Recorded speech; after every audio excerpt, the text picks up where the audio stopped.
xéewal yëpp bi ci dàq. nee te xéewal yépp mbokk yi bi ci dàq.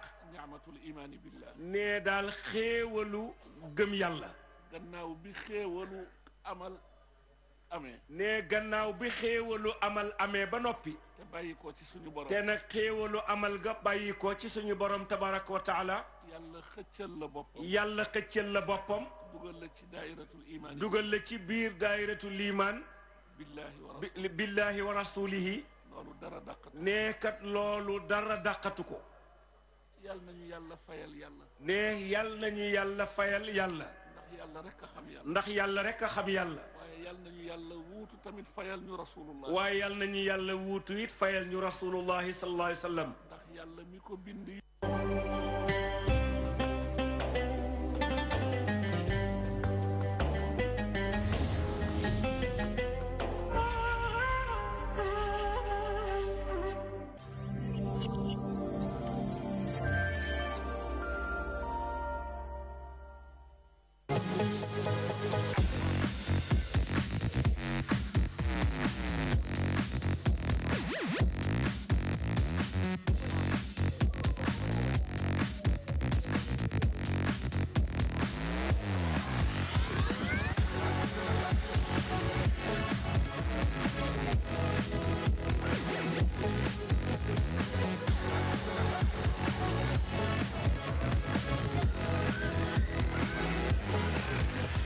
Très bien, merci beaucoup de votre fidélité. On se retrouve à nouveau pour le dernier numéro de la semaine, mais aussi le dernier vendredi avant la Tabaski.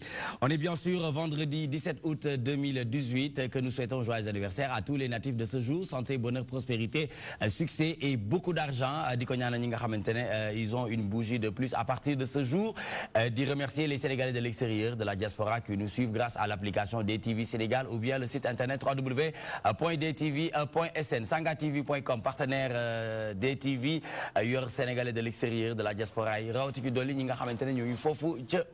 Ouais, on est en synchronisation avec la radio leader 99.9 Sokhna FM, di def mention spéciale képp koo xamante ne transport en commun nga wala bokk yaa ngi ci diggante Tata King Long dem digg Sën Long Ndiaga Ndiaye taxi clando particulier ñu ngi leen di souhaiter de passer une excellente fin de journée parce que vous-même vous savez que c'est les meilleurs moments de votre journée. Et comme tous les vendredis, Maymoun ñaan borom info média moom tamit mu yegsi ñëw war a def mëninam comme ni mu koy tàmm di defee tous les vendredis ngir waxtaane droit des médias suite et fin en compagnie de notre professeur Ibrahima Ndiaye, professeur de droit et de la presse de la communication. ñu am yéene waxtaan ak moom lu jëm ci droit des médias, le difficile équilibre entre la liberté d'expression et le respect des droits individuels. Dinañ ànd ak Mansour Sow na xam ngeen ne aju bu jot dina ñëw ànd ak ñun borom Foroxcaaya borom laxas yi yegg seeti ànd ak monsieur Alioune Badara Ly responsable APR à Koungheul ñu war a waxtaan ak moom lu jëm ci présidentielle 2019 Macky veut-il faire comme IBK kon boog lii la ñuy ànd ak yéen ci première partie. Deuxième partie dinañu ànd ak Koura Bokoum dans la chronique esthétique beauté et bien-être ngir mu waxtaanee li nga xamante ne dina jëm ci Tabaski Mania entre dress code et obligations religieuses, la difficile conciliation. Loolu la ñu war a waxtaan dinañ am beneen gan inchallah en deuxième partie loolu yëpp dinañ ko gën a yaatal dans toi-même tu sais le rendez-vous incontournable qui se déroule de 17h à 19h ñu dalal bu baax suñu mbokk Alioune Badara Ly responsable APR à Koungheul. Monsieur Ly, vous allez bien? sant yàlla. yaa ngi ci jàmm? Très bien mon cher. naka àjjuma bi? waaw sant gërëm rek. Tabaski se prépare? waaw comme tout bon sénégalais. ñu ngi ci waajtaay li di ñaan yàlla defal ñu tabaski jàmm. amiin. borom kër yi nga xamante ni tey ñu ngi jànkoonteeg jafe-jafe wu am xar yàlla yombalal leen ko. amiin amiin ba incha allah fête bi neex. ku ne tabaski wax xar buñ na xar ne pouvoir taxawaay bi lan la doon instant bi nii ci ngir gën a mën a jàppale ñi nga xamante ne ñoom ñooy population yi pour ñu passer d'excellents moments avec leur famille. waaw fexe ba ñu mën a fournir sénégalais yi xar yu doy defe naa ne ministre de l'élevage madame Aminata Mbengue Ndiaye wàccoon nag digleem parce que dige woon na ne dina fexe ba au moins sénégalais yi kenn ku ci ne fi nga nekk ñu indi fa ay xar yu doy pour que affaire yi mën a kii donc defe naa ne mu ngi wàccoog digeem tey jii xar yi. lim bi ci lu mu war a toll lim xar yi war a dugg si biir Sénégal. waaw ñu ngi doon wax daanaka 250 000 xar yoo xam dafa doon ñëw fekk si li fi nekk déjà. D'accord. donc loolu leen programmé woon. defe naa ne tey le taux où la prévision a été atteinte.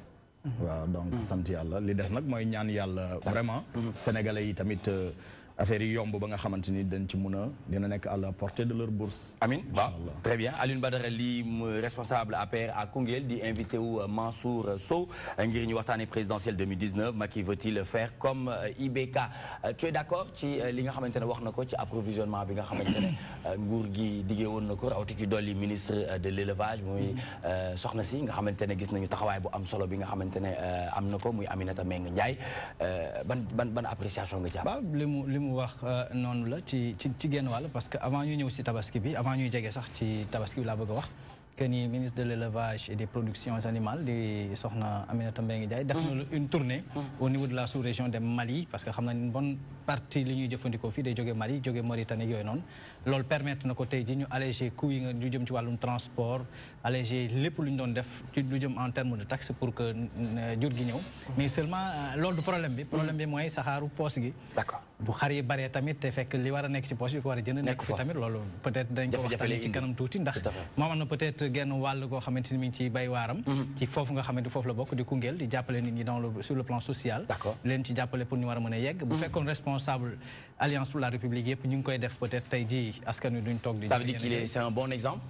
Ah bah je pense bien que ni il fournit un travail de titan en termes de li nga xamante ni moom la njiitu réew mi taxawal ci 2018 année sociale di ci jàppale ñi nga xamante ni nag ñoom ñooy askan bi mu ngi ciy liggéey di bay waaram ndax doy na wala doyul wala dafa war di yokk loolu dinañ ko waxtaan ci kanam tuuti. Très bien droit des médias dellu si waat na ñu ànd ak Maymoun Niane tey da nga fas sa kanam gi lu xew ba jaam sa kanam gi ni nga ko fasee nii ak sa coiffure bi chinoise yooyu nga may nuyu xam nga chinoise yi en général ñoom ñooy def seen coiffure yi aj ko ci kaw li Mansour wax nag dinaa ko wax ci deuxième partie ci sa sañse bi waaye macha allah defati nga sama ninde sañseeti nga droit des médias ñëw nag war a def suite et fin avec bien sûr notre professeur Ibrahima Ndiaye mi nga xamante ne xel bi màcc na loolu ci wàllum droit de la presse et de la communication.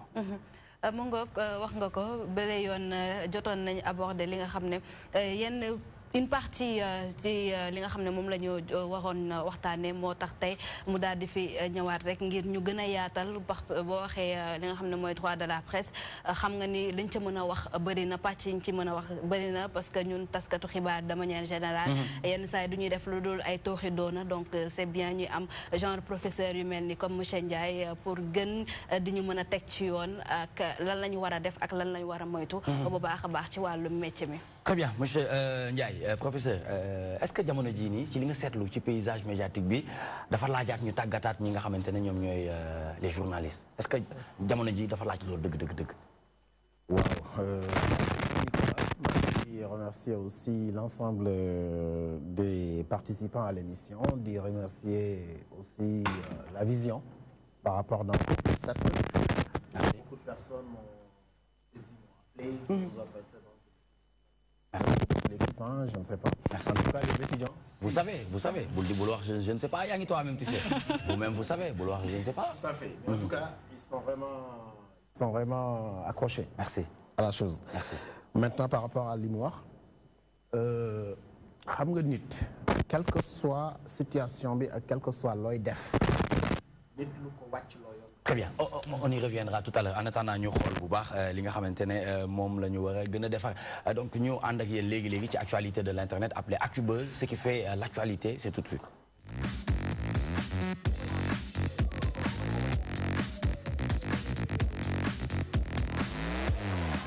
Très bien, nous démarrons cette première actualité de l'Internet. Si on se réfère à Yerim Post, meurtre d'un nourrisson de 3 mois à Pékin, le récit glaçant de la mère. Dinañ ko indi léegi nii ci sama ginnaaw bu ko defee ñu mën a lire article bi nga xamante ne Yerim Post du moins xëy na yëgle loolu noonu mu di yerimpost.com la tragédie du bébé de 3 mois poignardé à mort par sa propre mère, digne d'un film d'horreur, continue d'alimenter le débat.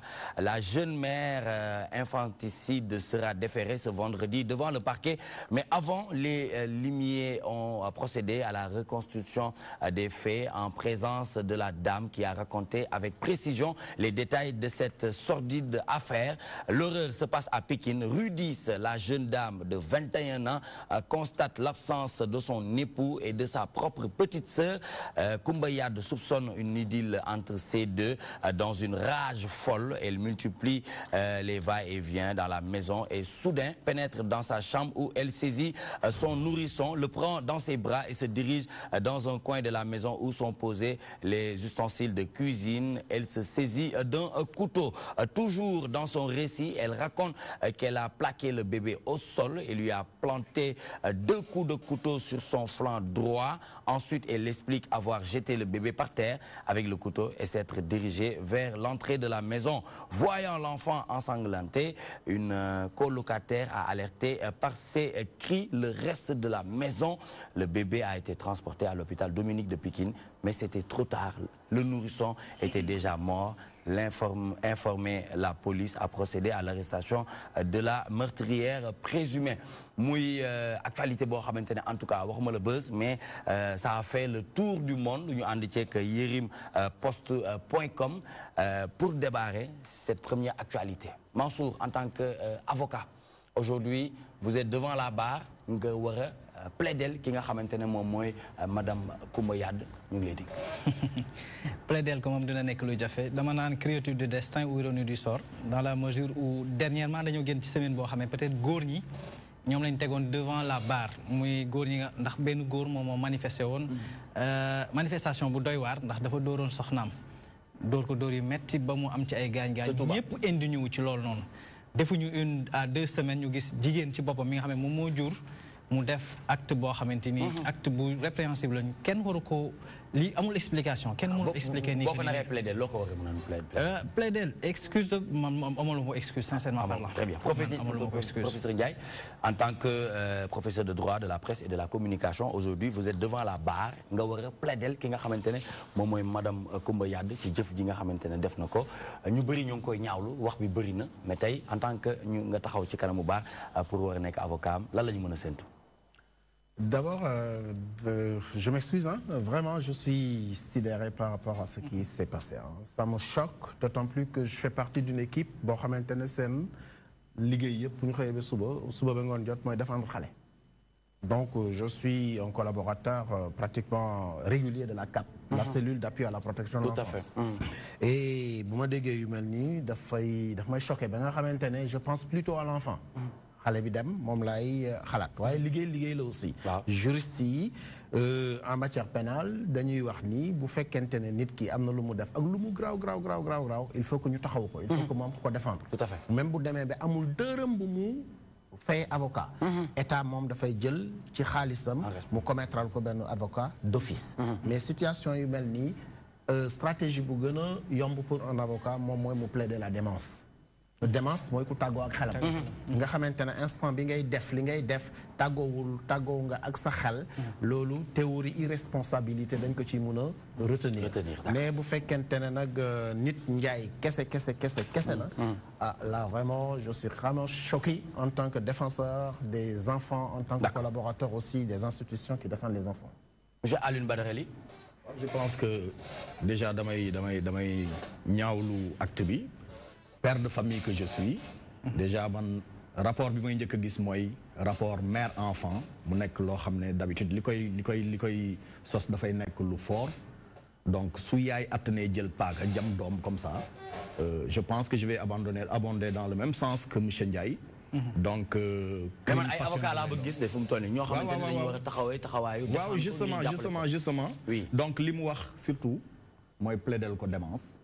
jàpp ne kooku bi mu koy def dafa tàggoog sagoom parce que li ñu wax boo liiree bu baax texte bi dañu wax wàllu passion da ci dugg te tubaab dafay faral di wax ne l'homme ivre ak l'homme passionné ils sont plus conscients de leurs actes donc ci wàllu woowu déjà rek bu inconscience duggee rek ndof taxaw na donc li professeur wax lay wax donc nañ ko plaidel démence jéem a xool nuñ ko yóbboo ci structure yi nga xam ne spécialisé wu nañ ci nit traitement wu nit ku mel noonu jéem ko traité parce que nit ku tàggoog sagoom moo sañ a def lu mel noonu moom di ko jàm très bien ivre ou passionné ñu xam ne mooy ni mu ko waxee léegi nii monsieur Ly da ngay tàggaloog sa sago ci li nga xamante ne moom ngay def ci moment boobu noonu waaye tey ñu ngi wax entre la jalousie moo ko war a mën a yóbbee ci lii nii yëpp parce que soupçon bi mu doon def mooy diggante sëram ak borom këram mu amoon ci njott ne am na lu ñu séq tey nag da nga war a taxaw ngir défendre sa moromu jigéen boo xamante ne amaana que li mu def mu ngi ci kanamu yoon ban taxawaay nga war a mën a am. ah déjà li may njëkk a wax mooy maa ngi sant yàlla bu ma nekkul avocate ndax bu ma nekkoon avocate tey jii ma tombé ci situation bi sérieusement du ma xam naka laa war a réagir wala au contraire je sais pas ba mën naa ko wax wala mënuma ko wax mais lu gën a mën a tëj ndaw si laay wax parce que je peux pas comprendre tey jii xale bu am 3 mois koo xam ne xamagul dara yaa ngi door a juddu jalousie mën na la pousser ba sa yaay bu la jur di la jam paaka donc voilà man en tant que jigéen bu ma déggee information bi choqué laa njëkk a def je suis choquée je suis sidérée comment tey jii benn jigéen mën a am xol boobu noonu tiim doomam bi nga xam ne moo ko jur Nicolas tu vas comprendre que tey jii xol laay waxee donc tiim doom bi nga xam ne moom moo ko jur di jël paaka di ko jam jalousie la ak sa jëkkër ku mu mënti seekal ci àdduna même bu fekkante woon sa yaay la sax sa doom bi nga xam ne yaa ko jur donc gisuma lu ko jar ci àdduna gisuma lu ko jar ci àdduna donc Sénégal tey dañuy faral di wax ni nit bu fekkente commettre na benn crime ñu ne àndu tax xelam wala bu mu koy def voilà xelam nekkul ak moom je pense que nu mu tuddati wax boobu c'est un peu voilà. D'accord. C'est un peu facile daal képp tey jii koo xam ne deful loo xam ne yoon àndul ci rek nga ne àndut ak sa xol wala kii tu vas comprendre tey xol laay waxee. Très bien en tout cas voilà acte bi boo taxawoon ci baar bi ak sa acte bi metti na ma trop. ak collier bu rafet bi nga sol je pense que di nga am yeneen i xalaat waaye tey li ma doon jéem a essayé def ak yow rek mooy xool ban taxawaay nga war a mën a taxawee ak sa moroomu jigéen boobu nga xamante ne li mu def même bu nekkee dañuy wax ne. defuma dul di ko ñaawlu. defuma dul di ko ñaawlu. Merci beaucoup Maïmouna Niane donc li ñuy def mooy dugg dans le vif du sujet pour parler bien sûr avec tey moom dama bëggoon duma leen yéen ñaar duma leen puluf ma xool.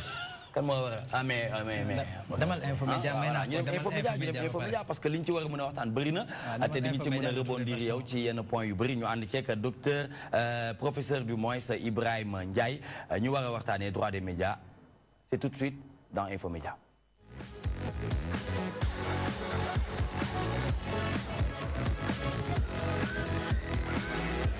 Le difficile équilibre entre la liberté d'expression et le respect des droits individuels ñu ànd ceeg professeur Ibrahima Ndiaye mu nga xamante ne li ko taxaw na ci wàllum droit de la presse et de la communication Maïmouna Niane ñu tàmbalee waxtaan bi. ni ma ko waxee woon sànq Nicolas bi lay yoon ñu daal di aborder woon ay question li ci mel ni loi bi nga xam ne moom moo régir les journalistes waaye it journaliste bi naka la war a comporter par rapport ak benn sujet bi nga xam ne moom lay traité wala une situation donnée donc professeur tey ñuy rebondiraat ci loolu rek tey du ñàkk nga xam ne ay situation bu xewee journaliste bi war a traité benn sujet boo xam ne c'est un peu sensible comme bu ñuy wax nii léegi nii rek mu yaakaar ne si sujet yu sensible yi lañ koy dugal tey jii lan moo war a nekk taxawaayu taskatu xibaar bi si cas yu mel noonu. Voilà, merci Maïmouna. Merci à tout le monde. Je voudrais juste ngeen permettre moi cadrer un tout petit peu le débat. Ça veut dire que da nga njëkk a poser léegi question Nicolas nga wax ni jamono ji ñu toll nii. Est-ce que laaj na ñu tàggataat journaliste loolu laaj naa la nga xamante ne ñoom ñooy woote journaliste. Tout à fait. dafay fekkante ñaari questions yi donc dañu def groupage pour mën a def benn tontu. léegi bu fekkente ne da ngay nekk di liggéey ci wàllu tas xibaar yaa xam journaliste nga yaa xam da ngay collaborer ak journaliste bi le photographe reporter ñoo ñëpp dañu bokk ci liggéey bi. dafa am ay sujets yu nga xamante ne pour traiter leen dañuy wax ni information sensible le traitement de l'information sensible nag nekkul traitement bu ordinaire. nekkul lu nga xamante ne nit ki dafay réagir par exemple de manière épidermique bu kontaanee mu wone kontaanteem bu fekkente ne dafa mer aussi mu wone ko dafa mer ainsi de suite sujet yooyu dafa bari fu mu mun a laal. peut-être que le prétexte mooy li nga xamante ne dal na xale boobu nga xamante ne c'est un Sénégalais à part entière nga xamante ne aussi ñàkk na bakkanam ci jëfu nit. mais bu ñuy wax information sensible gën na kawe loolu. bu ñuy wax information sensible dafay doon lu nga xamante ne dafay ëmb tënk lépp lu nga xamante ne dafay sous-tendre la stabilité du pays, en termes de sécurité extérieure, en termes donc de sécurité intérieure. Faut que nous information sensible dans le véritable sens du terme.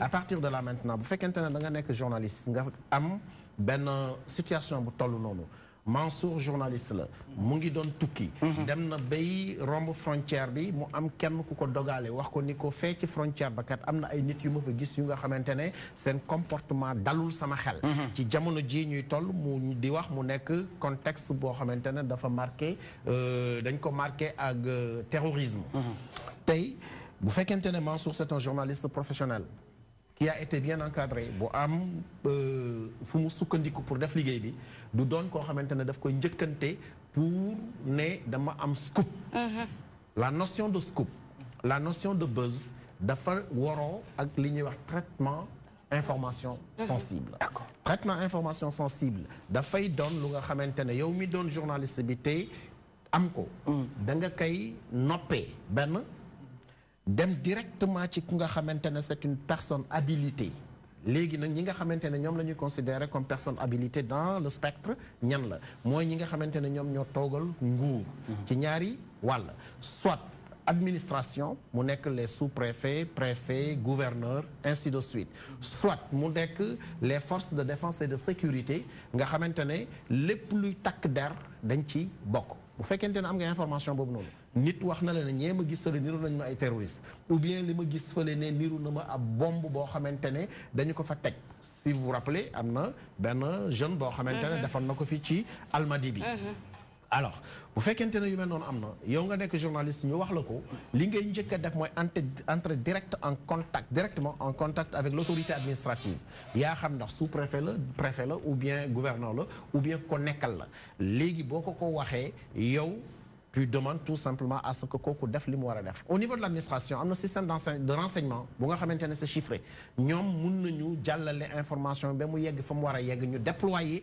li ñu war a déployer te kenn du ko yëg kenn du fa jiitu te en général bu fekkente ne autorité bi am na information mel noonu ci journaliste bi la ñuy def ci kanam pour que moom mu am exclusivité wu reportage bi ak mën ci wax mën ci def témoignage bu ñu demee ba nga xamante ni donc war nañu ko publier su fekkente ne police la aussi agent de police boo njëkk a jot moom il est formé à cet effet à garder le secret surtout quand il s'agit de la sûreté nationale nga ni ko nee nañu ma lii ak lii journaliste la ànd ak moom nga dem ci commandant bu fekkente ne ci ville bi la bu fekkente ne beneen poste secondaire la aussi nga def ko bu fekkente ne gendarmerie noonu ngay def dem na ba ci douane parce que douane dina yegg foo xamante ne ci territoire bi police du fa nekk gendarmerie du fa nekk à partir du moment où maintenant nga am information mel noonu loolu la ñu lay wax nga defe ko mais doo jóg rek xëy suba teel way gis naa ay nangam ak nangam tel ou tel gis naa ci diw ak diw ma commencé di wax ça ne se fait pas. mais accès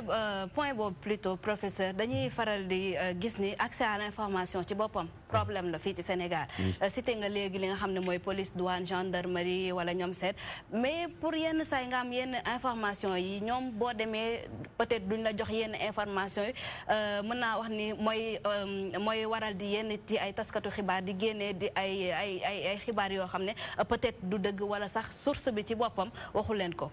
ok là c'est vrai aussi c'est vrai mais gis naa ci avancé am na fi jamono bu ñu fi wax d'ailleurs man ci sama bopp man ak le professeur Ibrahima Bakhoum ñun ñoo defoon interview croisée c'était le 15 juin le 11 juin 2015 c'était à propos des procès-verbaux yu concerné Thione Seck benn kii bu ñu ko defaloon au niveau donc de la gendarmerie ainsi de suite avant le lendemain nit ñi génne ko tout cela ce qui se passe ici c'est quoi c'est que c'est l'autorité qui tarde à communiquer soo ko seetloo ci réewu tugal yi heure bu problème bu mel ni amee dañuy suspendre communication bi ci position procureur procureur bi nga xamante ne moom la yëfi xewee ci fi mu ne le procureur dafay nekk ci région bu fekkente ne département bi la ñu yóbbu ko fa nekkal ñu wooyee ko substitut à partir du moment où mu nekk ci circonscription territoriale lu procureur boobu kooku moom moo war a jóg nag ak boppam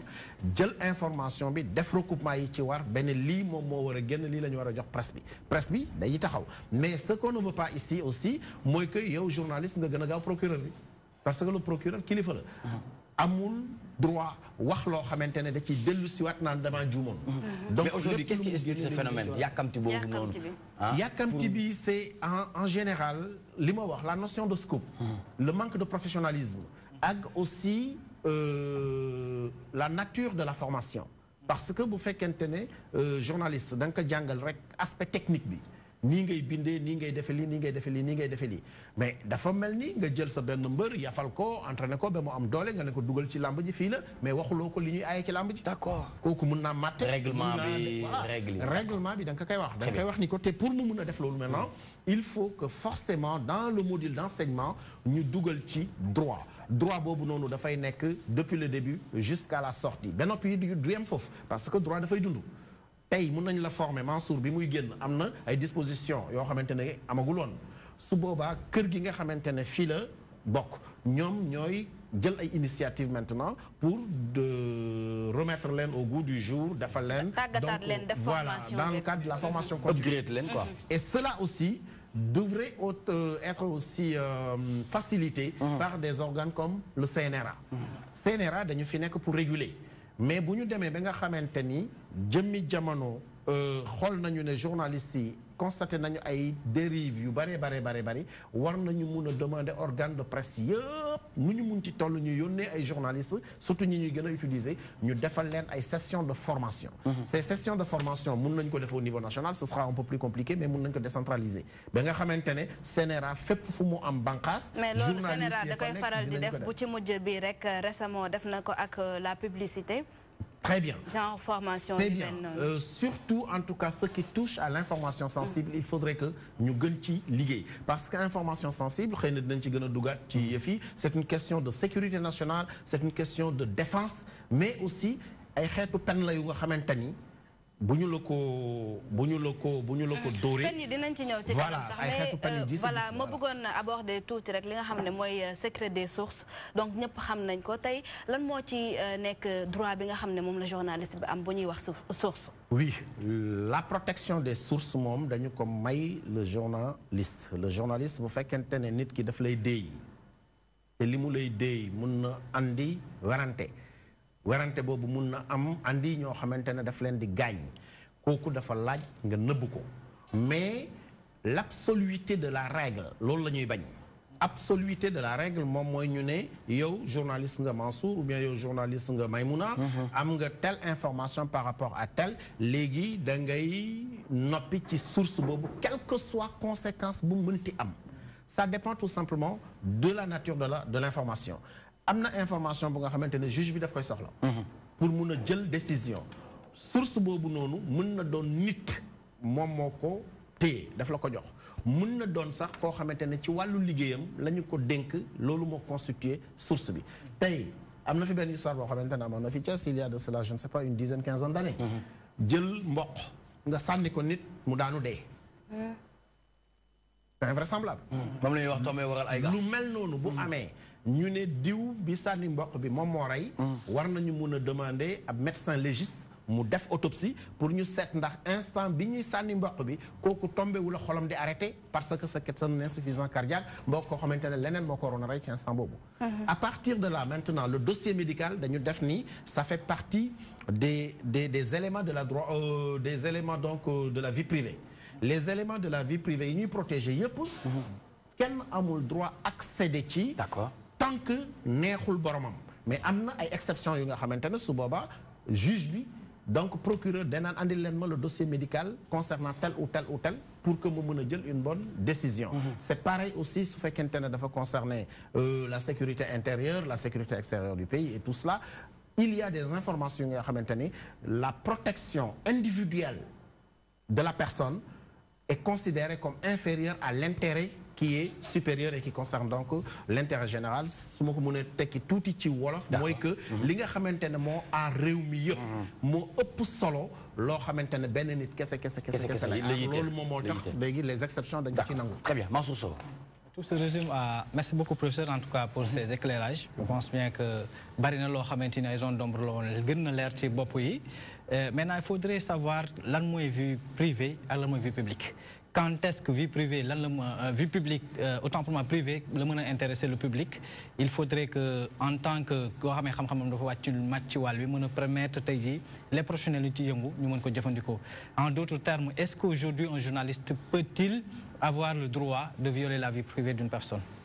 Voilà, merci beaucoup. D'abord, la vie privée, moi, le plus nga xamanteni dafa yello dafay c'est intime. Voilà, c'est intime à la personne. Ça veut dire que nit ki moko yello. Am kenen ku mu ci autorisé wul yow amulo droit nga dugg ci. Légui nak y a des éléments yu nga xamanteni ñom ñokoy constituer. Les éléments principaux de la vie privée, c'est d'abord l'image. Yow c'est image, sa photo, ainsi de suite, sa baat ci la bokk. Bokk na ci aussi sa vie sentimentale, sa vie familiale. Bokk na ci li ma wax légui sa santé. Nit amul droit mu dugg ci domaine yoyu nonu sans pour autant mu demander sa autorisation. su ma waxee nag familial day ëmb kër fa nga dëkkee sa njaboot ainsi de suite ni ngeen nekkee. léegi loolu dañu ne principe général bi mooy que kenn ku ci nekk da nga am droit protection ak respect de ta vie privée.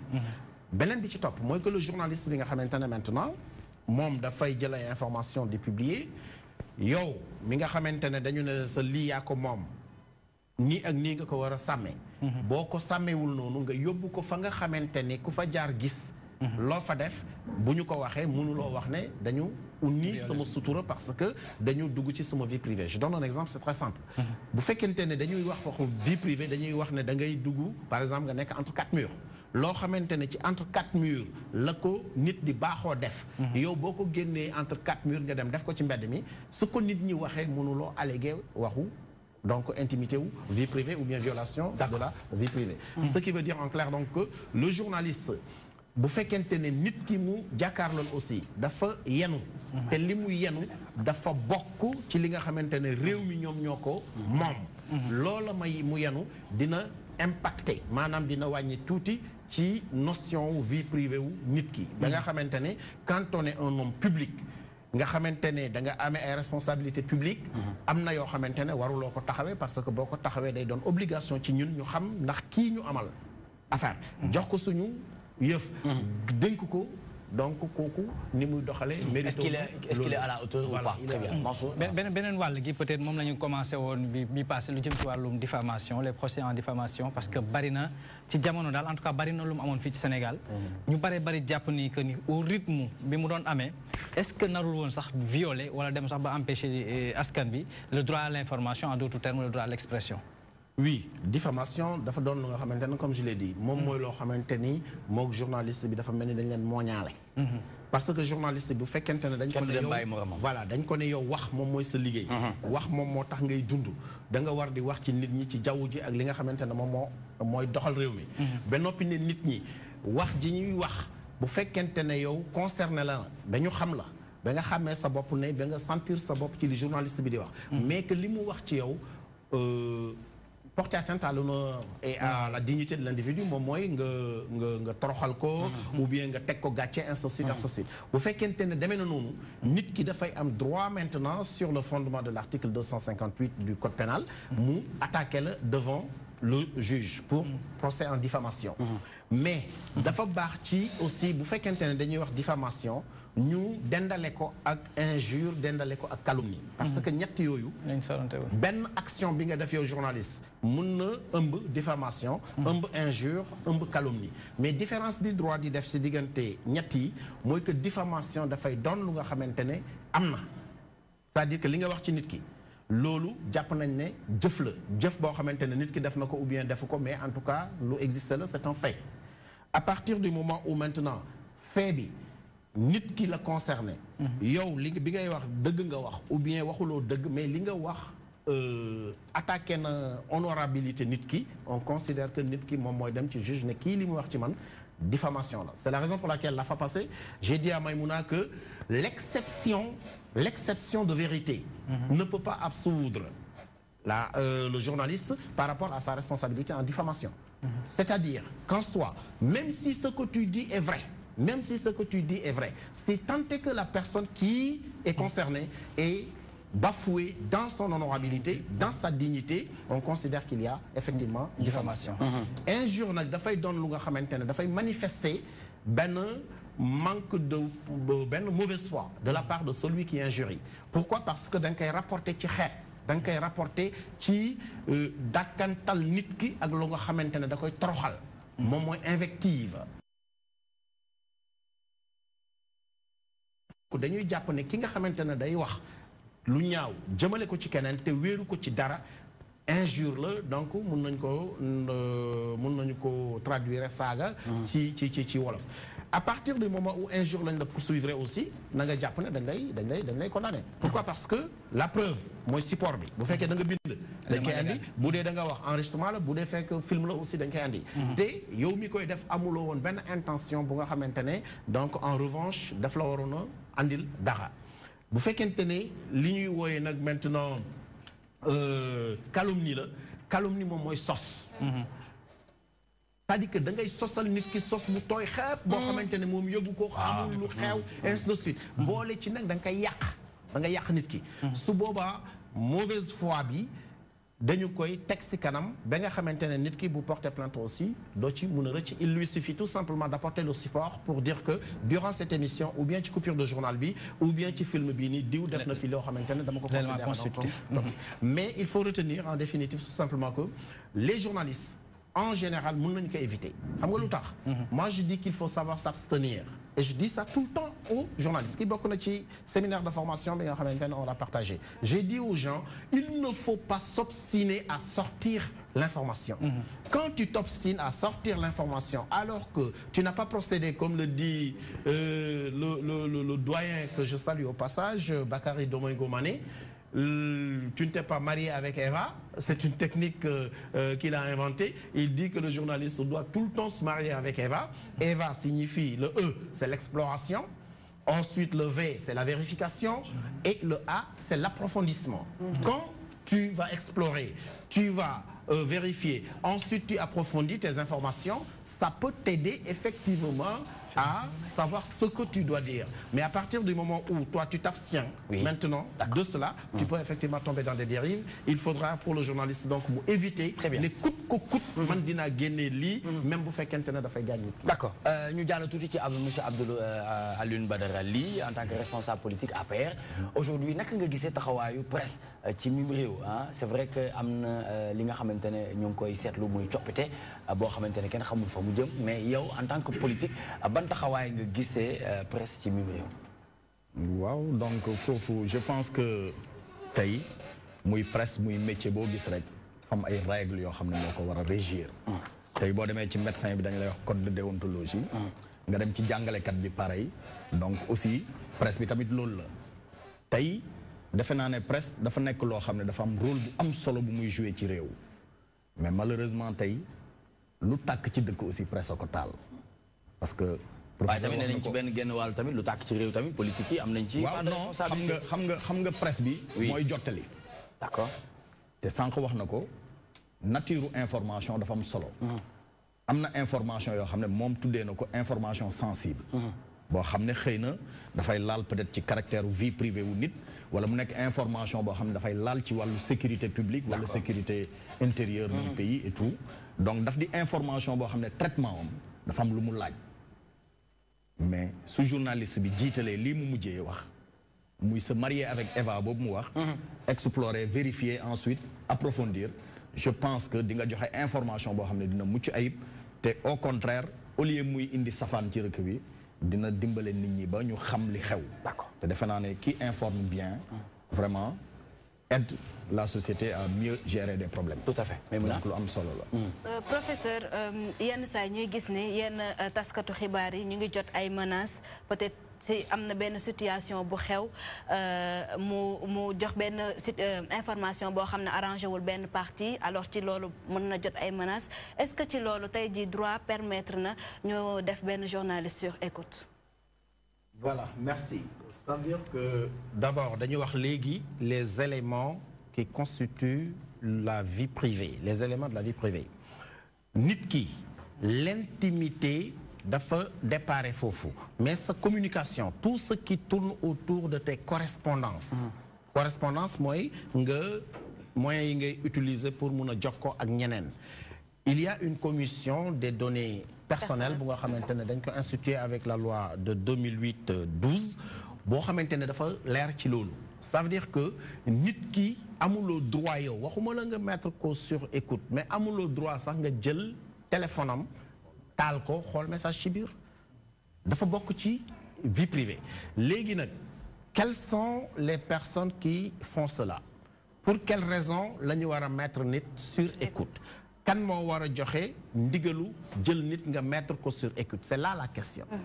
Parce que le journaliste aussi il n'est pas un saint nit kese la koo xamante ni dafay mën a nekk nit ku jub ku ñu fonk mbaa mu nekk nit ku dëng ba mën a taalum réew bu fekkente ne ci doxalinu journaliste bi dem na ba nga xamante ne dafa présenter benn caractère de dangerosité dans son travail dans sa compromission avec par exemple des services extérieurs yu nga xamante ne mën nañu compter ci information bu mu téye moom pour mën a nasaxal sécurité ak stabilité wu réew mi journaliste boobu non seulement dañ ko war a mettre sur écoute piste ko mais voyage bu mu voyagé génn bu mu war a génn am na kenn ku ko war a topp dar ko pour que ñu xam effectivement lan lay yëkkati di dox ak génne parce que loo si mun ci dégg mooy américain yi mais dafay fekk la mu nar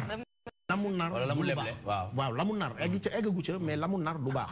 Les Américains disent que quand tu gagnes la bataille de l'information tu gagnes la guerre ñoom loolu la ñu wax donc déploiement wu information foofu la guerre di commencer bu fekkente ne nag journaliste bi moom dafa fexe ba ci ay duggam ak ay génnam ak ay connexion mu am ay information yu nga xamante ni mën na woni ni Sénégal xëy na avion bombardier yi ñuy présenté naan nangam dugg na fi génn fi yëpp dara baaxu ci ay nangam mu wax leen ko ne tout cela c'est du toc baaxul santul yàlla mais réew yi la jege dañu naan donc ñun bu ñu jëndee modèle bi nga xamante ne il y a 10 ans de cela la génnoon xëy na ñun ñooy gën a équipé wu Sénégal pourquoi parce que c'est l'information de ce mais ndax cas bi nga cité nii ndax mës na am fii ci Sénégal? Non, à ma connaissance non. Je n'ai jamais entendu parler d'un journaliste bu nga xamante ne dañu ko épinglé pour une connivence donc maligne avec une force étrangère ou bien les représentants donc d'une force étrangère à l'intérieur du pays.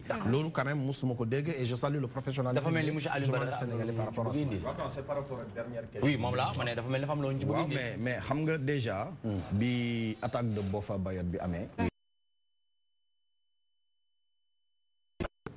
donc xëy na kooku aussi c'est suite à benn infiltration boo xamante ni autorités judiciaires yi wala policières yi def nañ ko mën nañ ko à son endroit moo tax xëy na ñu aboutir à ça et que aussi foofu tontu ci du yomb parce que lu tax mooy suy amit travail police lay doon du loo xam ne aussi dañ koy génnee parce que day nekk li nga xamante ni enquête la secret d'enquête ak yu mel noonu. Très bien, oui. Bah, en fait, lu ma ci bëggoon yokk rek peut-être boo gisee loolu li gën a yokkuñu ko parce que on se rappelle aussi de cet épisode là avec la radio-télévision des Mille Collines li xew au Rwanda.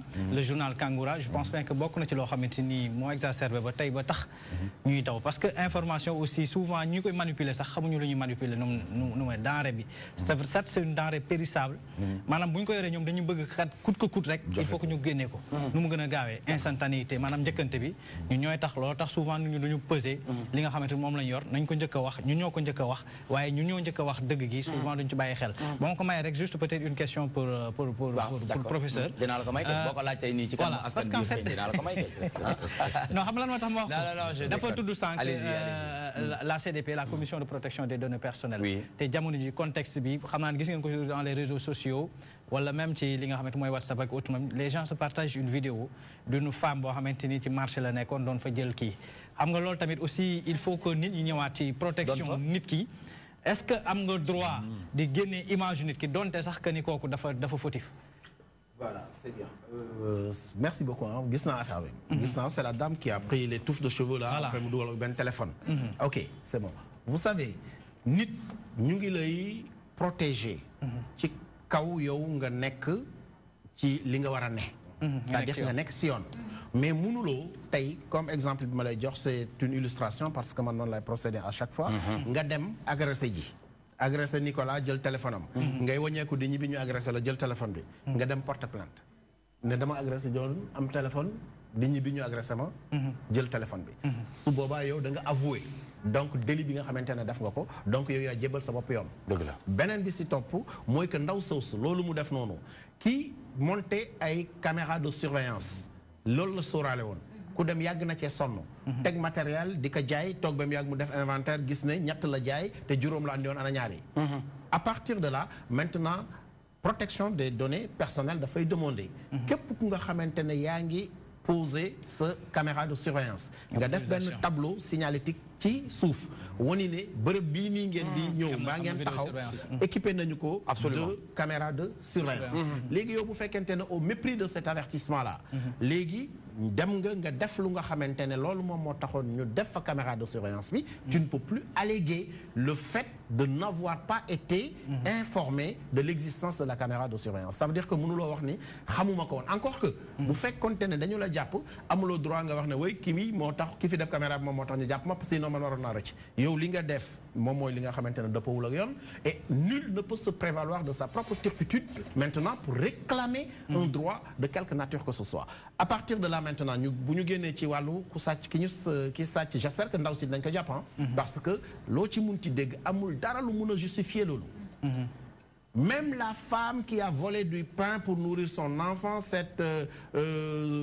jurisprudence yu ñuy jàngal dafa nekkul lu nga xamante ne mun nañu ko alléguer ci jamono ji ñu toll nii. donc alalu jàmbur mënuloo ko jël te autorisé wu la léegi nag bu fekkente ne da ngay utiliser ay caméras de surveillance tout simplement parce que tu as envie de voler des images des gens et des autres là tu es attaquable parce que le principe général bi nga xamante ne mooy jox nit mu am accès à ces éléments moom mooy le consentement si il n'y a pas de consentement de la personne les seuls critères d'exception moom la ñu mun a accepter ce sont des critères yu nga xamante ne ci wàllu yoon la ay contrat ainsi de suite ci li nga doon poser comme question véritablement je crois que loolu laa si mën a wax très bien mais mën a nga ne donc ñu desandi rek ci li nga xam ne mooy menaces yi ndax tey jii yoon maye na ba tey rek ngir ñu daal di perquisitionner li nga xam ne mooy këru taskatu xibaar. perquisitionner.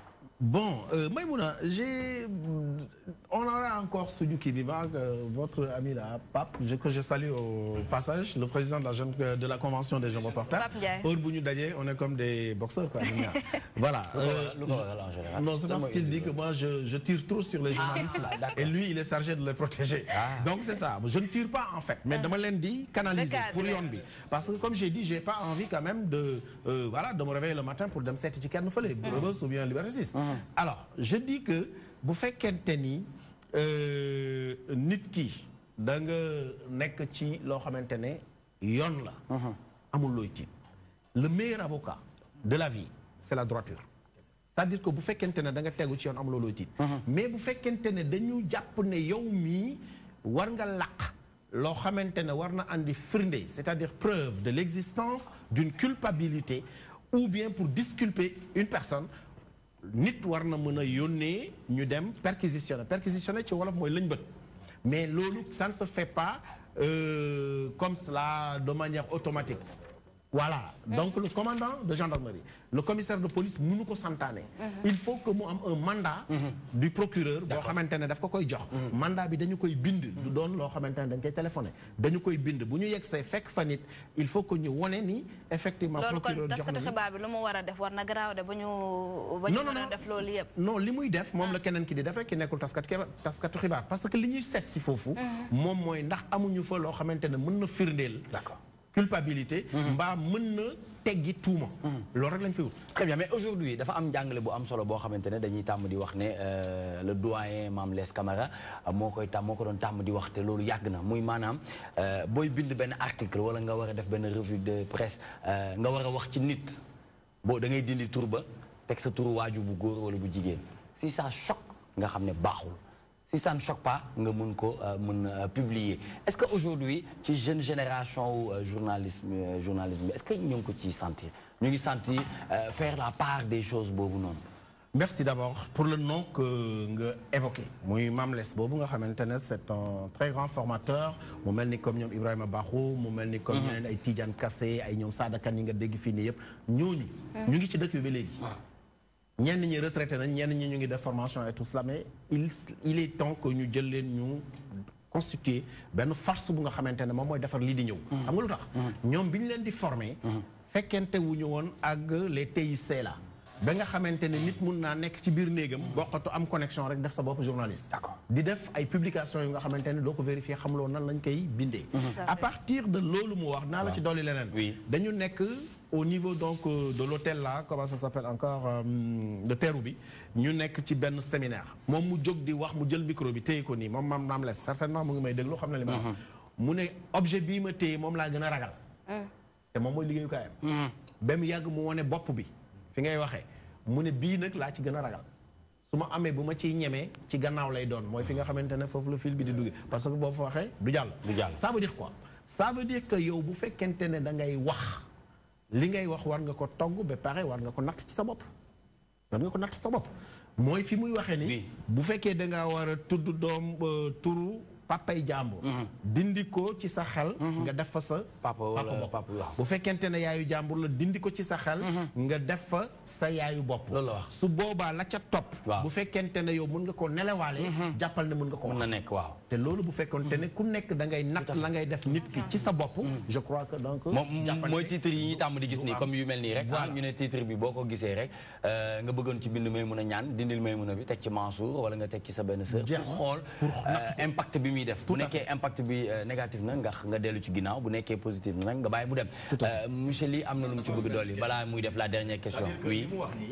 man dama jàpp ne dafay delloo si rek ci principe de base éducation wu nit parce que tamit journalisme njàngat la boo xam da nga ko dem jàng mu ñëw fekk benn éducation bi fi nekk éducation bi jiitu ci yow d'accord bu dee du éducation boo xam ne vraiment du point de vue social mun nga maanaam da ci jouer benn rôle bu essentiel mais justement très bien donc day wuyu ci li ngay def rek d'accord donc éducation mais mën a pour la dernière question xanaa ñu jeexalee rek Nicolas ak les sanctions yi nga xam ne tey jii moom la taskatu xibaar bi wala képp kuy liggéey ci média war a mën a bu fekkente da nga wàcc yoon voilà merci sanction yooyu noonu moom mooy yi nga xamante ne ay daan la dafa am ñaar yoo xamante ne moom lañ leen séparé mooy li ñuy wooyee sanction civile ak sanction pénale sanction civile ci wàllu yoon ndàmpaay moo koy def ndàmpaay dañu naan def nga lii diw tooñ nga ko donc da nga koy jox lii muy ndàmpaayam parce que li am munoo fexe ba loola dootul am mooy li ñuy wax tout simplement en français que l'avoir déjà eu lieu personne n'y peut absolument rien. Personne ne peut faire que l'avoir déjà eu lieu. Ça veut dire quoi? Ça veut dire que maintenant, gagne nga nit ki mbaa en tout cas def nga ko lu ko metti dañu koy natt ne la lii mooy ndàmpaay li xaalis lay doon da nga koy joxe bu fekkente ne nag ci côté pénal bi la mun na la yóbbu ba ci prison parce que fu ñu waxee sanction yi ñetti xeetu sanction la ñuy wax peine de prison amende ak dommage intérêt c'est bon ñu def distinction entre amende ak dommage intérêt fii xaalis la dommage intérêt xaalis la amende mais différence bi mooy que amende ci kees nguur lañ koy def dommage intérêt ki nga xamante ne moom la ñu lor moom la ñu tooñ moom la ñu koy jox loolu moom mooy différence bi bu fekkente ne peine de prison la nag kenn du demal kenn prison ça veut dire que la responsabilité pénale elle est directe on ne peut pas la déléguer yow mi nga xamante ne yaay journaliste yow yaa def loo xamante ne peine de prison tegu na ci yow yaay dem prison mais en général peine de prison bi ci bu ñu ko defee ba pare dañuy wax amende après ñu wax dommage intérêt su boobaa nag de journaliste bi moom mooy fay xaalis bi. ku koy fay. employeur bi. employeur bi ka muy liggéeyal. ka muy liggéeyal kooku moom la ñu yan xaalis bi mu fay ko. te ci fay boobu dafay doon tout simplement bor. créance lay nekk. créance boobu nag recouvrement bi c'est prévu nous sommes dans un droit harmonisé de l'OHADA il y a l'acte uniforme donc sur les procédures collectives de recouvrement des créances et tout cela dafay am à partir de là dañu lay wax ne la bor bi boo ko fayul mun nañu la topp jox la injonction donc de payer ci injonction de payer boobu noonu ñu topp fond bi ak forme bi c'est-à-dire la procédure ba mu andi ñu saisir say bien bu nekkee ay bien meuble la ñu saisir ko bu fekkente ne bien immobilier la aussi il y a une procédure spéciale en matière de saisie immobilière boo xamante ne dinañu mën a jaay sa alal jël xaalis bi ñu fayee ko li nga xamante ne moom nga war a fay mais peine yi dafa am ay peine yu diis par rapport au traitement de l'information sensible bi ñu wax léegi nga xamante ne dafa concerner donc la sécurité intérieure concerner le secret défense la notion de secret défense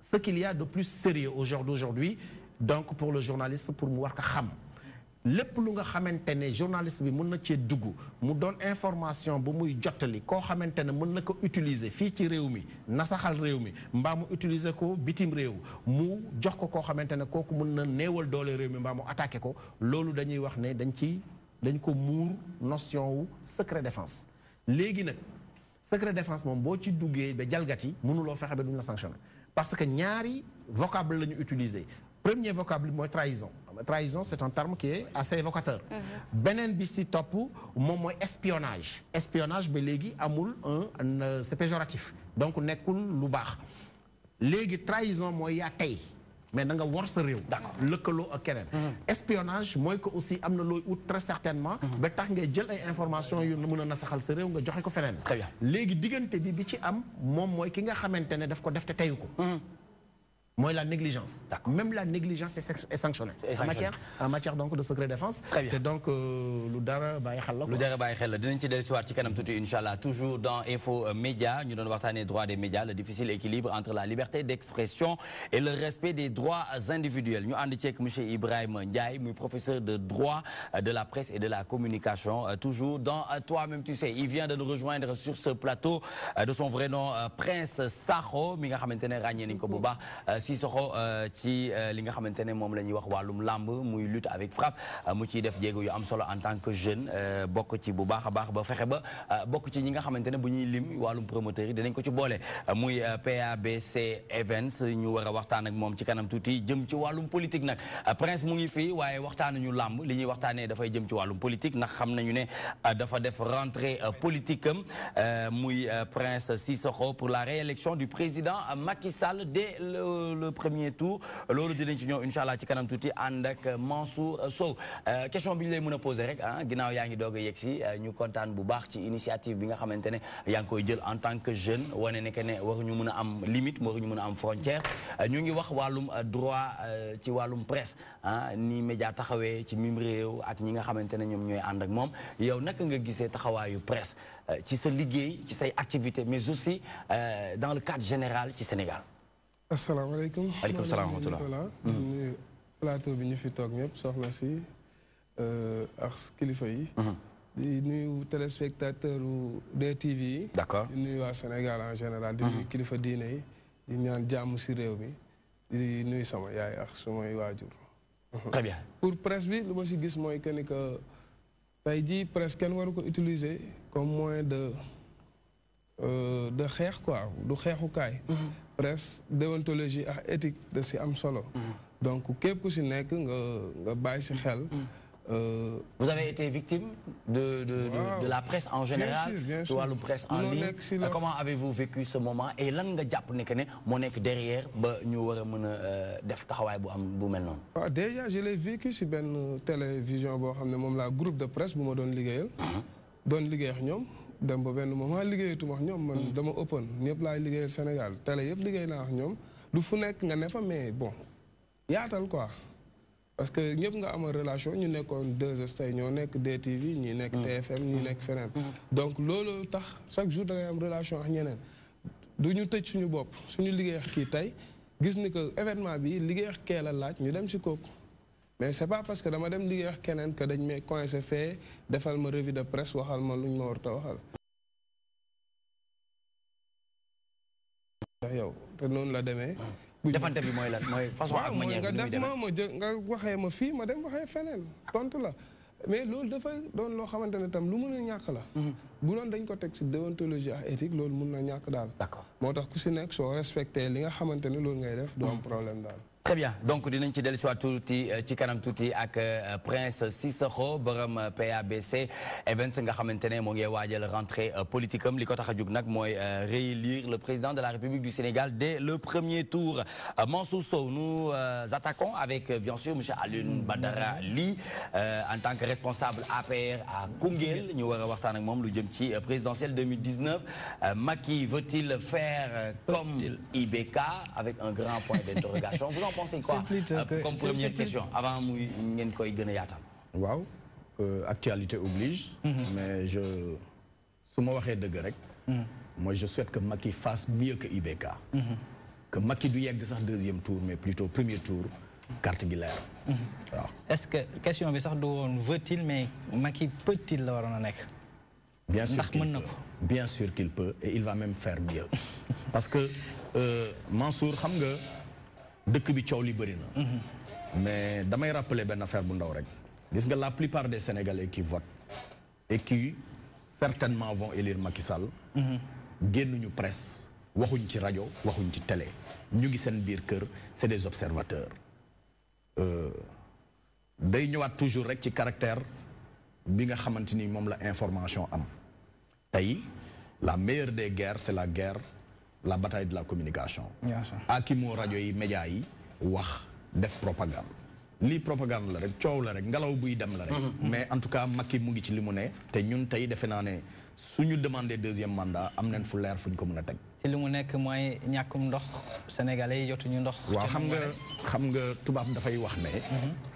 on ne peut pas faire. des omelettes sans casser des œufs.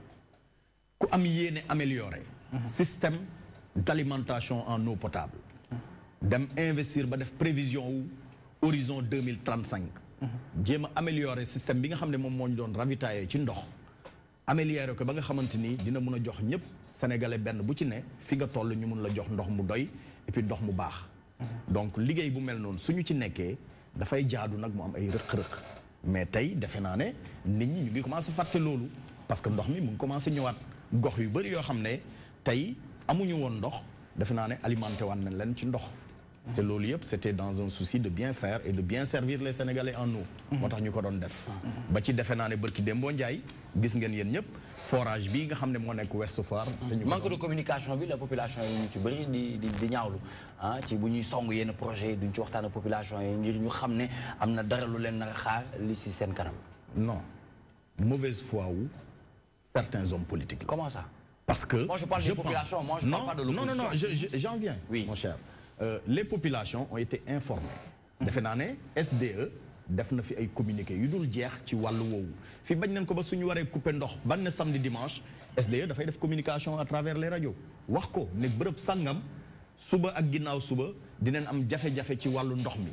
jël leen seen ay motuwaay pour que buñ ci yeggee ngeen mun a bañ a ñàkk ndox donc loolu dégg nañ ko du benn du ñaar léegi nag suñu demee ba toll ci phase d'exécution wu loolu pour améliorer le système d'alimentation en eau ay opposants bëgg ci tapiru sous l'ombre di ko utiliser contre xam nga le président là c'est autre chose donc c'est une mauvaise communication bu ñuy def rek à l'endroit de l'action du président de la République. bu weesoo loolu on le sait Abdoulaye yow yaa ngi jógee ci dëkk bi ci biir maanaam Sénégal maanaam ci en l'interland. Oui.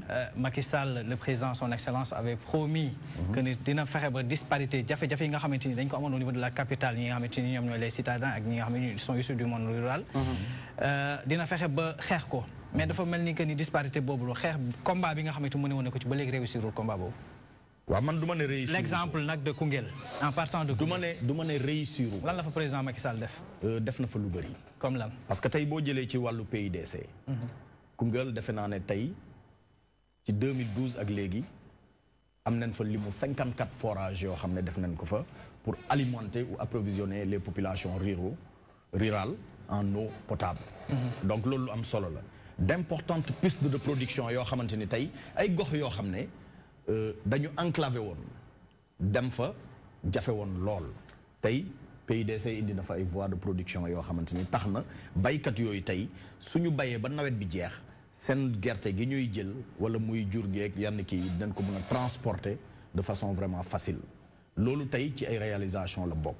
électrification rurale defe naa ne ASER def na fa liggéey bu am solo tey bëri na gox yoo xam ne boo fa duggee man mi fa dëkk nekkoon fa avant tey mun naa facilement comparer les choses et je vois que vraiment ce qui a été fait lu am solo la dans le cadre du PIDC donc ñi ne ci àll ba ñoom xam nañ li leen Macky Sall defal moo tax ma ne coow li bëri na mais fi mu bëree mooy fii réewu taax parce que fii nag la ñëpp daje. donc kenn ku ci ne rek da ngay jéem a gàkkal. pour mun a defar sa bopp bu ñu desee ci gouvernance am aussi. il nous avait promis une gouvernance sobre et vertueuse. promettre ñu aussi tamit ñu fexe ba sénégalais yëpp ñu tolloo ci lu jëm ci wàllum yoon. ñu gis au courant de cette semaine rapport bu Amnesty International. notamment sur le respect des droits humains ñu jàpp que ni sooxe na ci ay ponk yu bëree bëri fii ci Sénégal donte ki nga xamante mooy garde des sceaux ministre de la justice na ci une réponse cinglante même par rapport ak ñi nga xamante ñoom ñoo publier rapport boobule mais ci lu jëm ci wàllum respect des droits humains jàpp nañ que ni fii ci gouvernance président Macky Sall dañ ko ci bafoué lu bëree bëri non man jàpp naa ne kenn bafoué wu fii respect des droits humains aujourd'hui ñi def rapport bi ak ñi ko commandité da ngay xool ñan la ñan ñoo commandité la plupart de ceux qui par exemple rapport bi ngay wax nii ñi ko def c'est des opposants non société civile non société civile de non non on ne peut pas dire aujourd'hui que Seydi Gassama est un opposant non mais attendez mon cher xam nga tey man pour man société civile mooy ki nga xamante ni tey da nga fi taxawal nekkal fi askan wi mu baax nga wax mu bon nga wax kooku man lay jàpp ne du politicien du opposant du dara mu ngi fi nekkal askan kooku mooy société civile ki nga xam ne moom amul coloration politique amul benn kii boo xam ne tey dina ci basé wu pour mun a kii donc kooku dafa war a am benn regard objectif par rapport à ce qui se fait par rapport à l'action de l'État donc kooku man lay jàpp ne mooy société civile mais ki nga xamante ni safaan ngay wax tout le temps bu ñu defee jéego bu baax nga à l'endroit des populations yow doo ko wax donc man mënuma la taxer lu dul opposant donc j'estime que aujourd'hui ceux qui sont à l'origine de ce rapport c'est des gens yoo xamante ni man j'estime et maintenant revenons aux faits li nga xamante ni wax nañ ko am na wala amul non man jàpp naa ne amul ci genn wàll bu ñu jàppee que ni tey jii lu jëm ci wàllu marche bari na marche yoo xamante ni dañuy déposé gars yi bañ ko waaw mais xam nga suñu déposé marche autorité bi nga xamante ni moom fi nekk l'autorité administrative à savoir le préfet moom mooy jugé moom mooy xool pertinence su marche bi ndax marche bi bu ñëwee du nekk loo xam day créer benn trouble à l'ordre public ou pas mu autorisé c'est maintenant laissé à son appréciation kenn mënul wax ne y a l'autorité administrative wala le président wala quelqu'un qui appelle le préfet pour lui dire n'autorise pas non ku ko wax it da nga def benn li ñuy wax affirmation gratuite mais li ngay wax tamit amul fenn foo ko mën a teg mais non dama jàpp ci fonctionnement wu primaire administration préfet la ñu bind préfet moo luy wax ji li ngeen ñu dul wax mooy lan régime bi ñu yor régime de déclaration la ñu yor maanaam da nga bëgg a def benn affaire da ngay dem déclarer que yóbbu ko effectivement bien vrai que autorité compétente moom mooy apprécier lu nekk mais lu ci ëpp li nga xamante moom ngeen doon jooy démb bi ngeen nekkee ci kujje gi tey ji moom moo fi nekkaat maintenant Mansour foofu d'accord ma ci naka donte am na marche yoo xam ne dañ ko bañ a autorisé mais combien de marches ont été autorisées ici bërki dem boo njaay mujj bi opposition du marche bi dañ leen bàyyi ñu marche donc su marche naree gàntal wala trouble kii interdiction bi moom moo waroon nekk exception bi oui mais ba tey jàpp naa ne exception la parce que tey mënoo ma jox une statistique boo wane ne par exemple ne li ñu autorisé ci marche moo gën a néew par exemple li ñu fi bàyyi li moo gën a néew ci li nga xam ne moom leen fi interdire non ci geneen wàll bu ñu évoluer un peu ci waxtaan bi 2018 le président de la République son excellence le président Macky Sall da ko décrété comme une année sociale ñu jàpp que ni lu ñu jàppale askan wi tey jii ci bilan boobu ngeen nar a gën a sukkandiku pour mën a ñu réélire leen en 2018 xam naa ne question boobu sax dinañ ci prince dina ci mën a waxaale ci genn wàll ku nekk ci taxawaayam yow au niveau de Koungheul fi nga bokk parce que tamit ku nekk ci bànqaas bi nga xamante ni foofu nga soxe ko foofu nga mën a taxawale jiitu réew mi tey jii suñ doon def rek un peu benn bilan bu ndaw a ndaw loo xamante ni dañ koy taxawee jàppale ko ci njiitu réew mi en tant que responsable li ngeen ku nekk di ko def ci gox goxaatam waaw xam nga moi je suis issu de Koungheul Koungheul gox la boo xam ne tey département la ci région de Kaffrine mu nekk département boo xam ne c'est un département si vous voulez à 80-85-90% de ruraux parce que ay communes ruraux la il y a 9 communes au niveau du département de Koungheul Koungheul mooy chef-lieu de département bi commune am à part loolu les 8 autres communes c'est des communes qui sont rurales yi nekk ci àll bi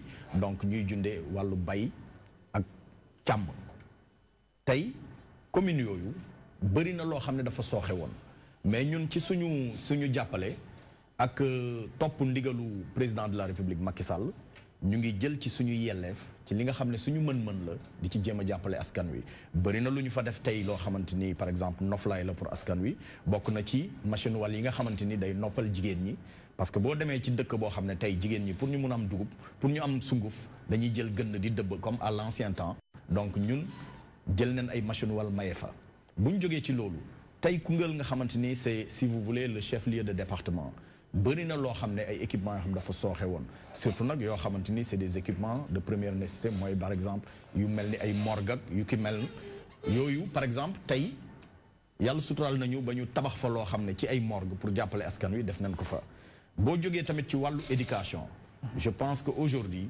case des tout-petits bi nekk foofu ñun équipé nañ ko tey jox ko li nga xamante ni mooy jumtukaay yu mucc ayib fexe ba nga xamante ni fonctionnement am dina war a mun a normal ñu jógee ci loolu ñëw ci wàllu couverture maladie universelle muy loo xam ne aussi système de santé la boo xam ne dañ ko xalaat pour jéem a xool naka la ñuy dimbalante suñu biir ba néew di doole yi di mun di faju te duñu fay dara kooku aujourd'hui defe naa ne enrôlé nañ ci un truc de 1000 personnes yoo xam ne on les a enrôlés 1000 familles yoo xam ne 1000 familles yoo xam ne aujourd'hui on les a enrôlés dans le cadre de la couverture maladie universelle yooyu ay quelques ndimbal la yoo xam ne rek ay ndimbal la yoo def tey jii bu ñu dellusiwaatee ñu suñu xoolaatee un peu dans le rétroviseur xool conseil des ministres décentralisé njiitu réew mi son excellence ñëw na foofu ñëw na am na lu mu leen digoon ba léegi askan wi loolu dig yooyu gis nga nañ que une bonne partie ci li mu leen digoon remplir ko ko je peux dire qu'à 85% li ñu digoon ci conseil des ministres décentralisé wu région de Kaffrine bi def nañ ko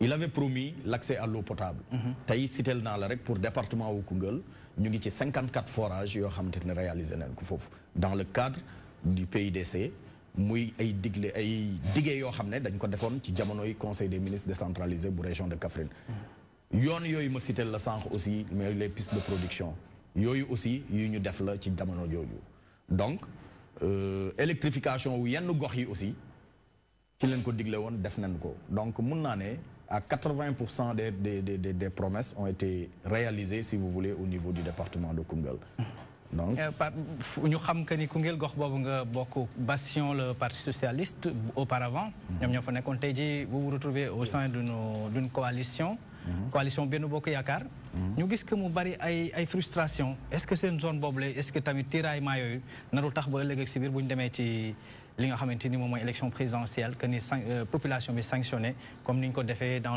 le passé waaw mais xam nga loolu man du ma ko trouver du ma ko gisee ne problème la parce que aujourd'hui au niveau de Koungheul par exemple il y a plusieurs responsables qui sont là-bas coow li bëri na mais kenn ku ci ne rek ci wàllu wi nga nekkee yaa ngi jëf pour vraiment lu may mandat deuxième mandat président Macky Sall donte yaa ngi koy def àndoog keneen mais li ngay def si vous voulez c'est une somme d'efforts boo xam ne venant de tous les responsables qui sont là-bas qui demain forcément va aider donc dañuy jàpp ne rek liggéey la boo xam ne xëy na kenn ku ci ne da nga nekk sa yoon di bay sa waar d'accord mais président ngay bayal très bien Maïmouna peut-être Mansour wax na ko sànq par rapport ak année bi nga xam ne 2018 décrété nañ ko année sociale mais man dama xaw a am problème ak li nga xam ne mooy seen communication ndax léegi nii si sa wax nga ne que opposition bi lu xew rek ñoom ñooy àpp télé yeeg rajo yi pour di décrier seen gestion alors que boo demee ci population bi ci boppam xam nga ne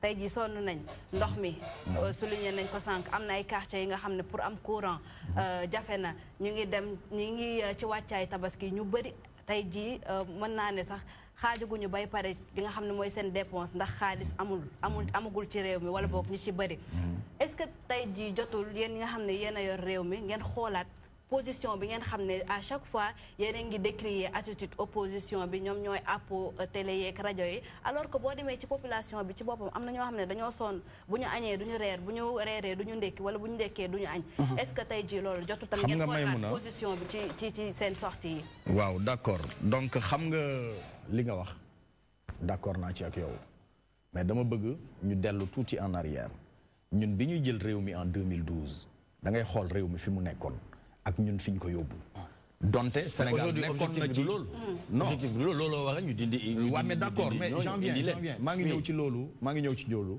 donc nit ku ci ne boo jëlee mbir ci point A war ko yóbbu point B dañuy xool ci diggante bi lan nga ci jot a def defe naa ne ñeenti at leen yor réew mi juróom-benni at leen fi yor réew mi ci juróom-benni at yi defe naa ne jéego yu am solo def nañ ko fi mun naa d'accord ak yow ci le fait que li ñu def doyul munul doy parce que li nga xamante ni man damay jàpp ne ci diiru par exemple 40 ans defaruñ ko yow nga ñëw ci diiru juróom-benni at waroo ci mun a defar li nga xam ne dañ koy yàq ci 12 ans wala yàq ko ci 25 ans c'est pas possible donc boo jëlee di def da ngay jël def buñ lay évaluer dañu war a évaluer diir bi nga fi ne li nga fi jot a def donc Macky Sall ñun jàpp nañ ne mu ngi ci li nga xamante ni moom moo tax ñu fal ko li taxoon ñu fal ko moo doon lan jox ñu électricité bu doy defe naa ne fii ci Dakar yow munoon nañ fi toog jamono yi bi muy jël réew mi munoo fi toog 2 heures de temps yoo xamante ni coupure de courant amul. bi nga fi taxawee léegi. moom bukki bi ko matoon bukki courant la waaye bukki bi nga xamante ne moom matoon président Macky Sall ndox mi la. parce que Nicolas joxe nga ay dates yoo xamante ne jusqu'à présent ils arrivent pas à respecter. lan la ñu waxoon le 20 la ñu waxoon. Nicolas boo jëlee. waxoon le 20 juillet tey boo jëlee tey monsieur Ly. waaw mais attendez le 20 juillet. oui d'accord mais attendez. léegi yaa ngi ñu yóbbu kañ septembre xaw ma novembre. xaaral ma pare. oui décembre pour que ñëpp daj. mais aujourd'hui fi ñàkkoon ndox fi ëpp ci Dakar defe naa ndox mi ñëwaat na. defe naa mooy fan. si fan la loolu benn ci man fi ma dëkk Parcelles Assainies unité 15. mais Fadia boo demee ba tey amuñu ndox. ndox mi ñëw na. non attends Ouest Foire. ndox bi ñëw na. Nord Foire ndox bi ñëw na. waaw Ouest Foire ak Nord Foire ñu ngi si tànn te mën nañoo woote ci 88 628 11 22. attention mais man en fait base li may wax mooy da nga joxe woon date. da nga ne woon le 20 juillet lépp réglé wu ñëpp gisaat seen bopp ci li nga xamante ne moom mooy ndox mi. aujourd'hui boo jékkee-jékki bàyyi le 20 boobu dem ba décembre di wax ne c'est pour que ñëpp daj day indi beneen ko. waaw mais xam nga Nicolas. oui wàllu woowu dinaa ci mun tontu parce que xam nga lu tax. oui defe naa ne nit ki planning de travail dafa am. c'est-à-dire que tey booy def benn liggéey boo xam ne da ngay surtout dans le cadre peut-être de travaux d'assainissement wala yu mel noonu ngay indi ndox di ko def ci gox. mu laaj ay ouvrage yoo war a tabax mu laaj ay creuset yoo xam ne da nga ko war a def donc day nekk loo xam ne aussi doo ko mun a xayma ba nga xam ne di nga ko mun téye dans un délai requis mun nga commencer état ngay wax de. oui bien sûr état lay wax mais état dafay am exécutant dafa jël entreprise pour mu exécuter loolu ñooñu di ko liggéey mun nañ dans le délai d'exécution ñu am ay manquements yoo xamante ni xëy na ñun justement parce que loolu tamit dafa ànd ak liggéey man mii wax ak yéen je suis entrepreneur damay jël chantier war ko def. d'accord ñu jox ma un délai de 6 mois pour délai d'exécution ma dem 1 an. parce que dafa am ay facteurs yu dugg ci biir. loolu ci lu mu bokk loolu ci lu mu bokk. loolu dafa am yu bëri yoo xam ne da koy kii mun na nekk déjà ci technologie bi benn ñaar mun na nekk aussi. oui mais dès l'instant où la personne dès l'instant où l'entreprise s'engage ne dans ci délai wu 6 mois. dinaa mën a def lii bu dépasse bien sûr bu baax. mais loolu xam nga loolu beneen point la. ndax sanctionné nañ entreprise bi ou pas. très bien ñu jël kenn ci ligne bi s'il vous plaît 88 628 11 22 salaamaaleykum. allo maa ngi ziar. yàlla nangu ziar tur bi ak foo ñuy woowee s'il vous plaît nga yokk kàddu bi nga baal ñu rek. Mohamed Diop maa ngi lay woowee Nord Foire. Nord Foire waaw Mohamed loo wax ci ndox mi ca Nord Foire. li mu wax amul de li mu wax amul de. li mu wax amul. ndox amul Nord Foire. ban heure ngeen di am ndox foofu Nord Foire. ay 4 heures du matin léeg-léeg soo du ñëw. d'accord donc boo nekk amee 4 heures du matin ba ban heure ngeen di mën a root. waaw non root bi ah. ndox amul politique. très bien ñu bàyyi la nga def sa kàddu bu mujj s'il vous plaît ñu déglu waaw ñu bàyyi la nga def sa kàddu bu mujj ñu nga wax li nga xamante ne moom moo waral nga woote. très bien 88 628 11 22 du ñàkk dina am Nord Foire ñëw na boo mooy. waaw mais Nord Foire waxul amuñ ndox. ah déedéet daf ne ndox mi non attendez xam nga nee nga ko day guddee am. non attendez bi. waaw mais waaw léegi. waa soxna si. loolu foofu leen jëm si. mais j'ai dit à l'entame de mon propos. nee naa la tey ndox mi c'est dans un souci d'améliorer si vous voulez. l'alimentation en eau potable moo tax ñu commencé di def mais nag kuy def liggéey ku ne di nga créer ay désagréments mais ces désagréments là dañuy massawu population bi ne leen nañ ko muñ lu ñuy def la rek dans un souci d'améliorer carrément léegi nag kuy def omelette comme ni nga ko waxee sànq munoo ñàkk a toj ay nen ku bëgg akara ñame waaw mais loolu nga xew foofu loolu ngay dund ñu ñaan yàlla may ñu kattan bu ñu yeggalee loolu comme ça kenn ku ci ne am ndox mu doy am na keneen ku nekk ci ligne bi s'il vous plaît toi-même tu sais bonsoir salaamaaleykum. allo. oui salaamaaleykum. sëñ bi naka def. ñu ngi sant yàlla bu baax alhamdulilah tur bi ak foo ñuy woowee s'il vous plaît. maa ngi fii di la woowee fii ci Dakar. maa ngi leen di nuyu di kontaan ci yéen seen émission bi chaque jour da nga koy suivre. merci jërëjëf. ñu ngi lay déglu ñu ngi lay déglu. question yi tuuti ngeen bëggee proposer si vous acceptez. waaw. mais seen débat yi ngay def c'est tellement important c'est le débat du peuple. merci. donc il faut gën a invité ay nit il faut ngeen au moins permettre au peuple ñu am temps di wax gaa ñooñu.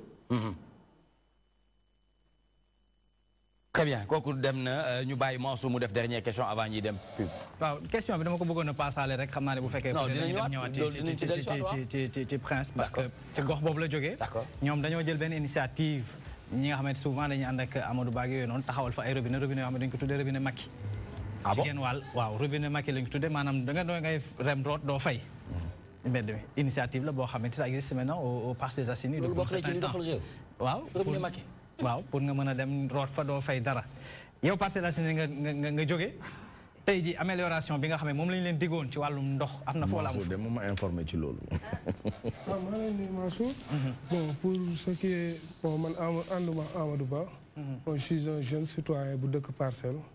yàgg nekk si développement commencé si samay propres moyens. nekk si ba tey si laa nekk ba tey nekkuma si ginnaaw kenn.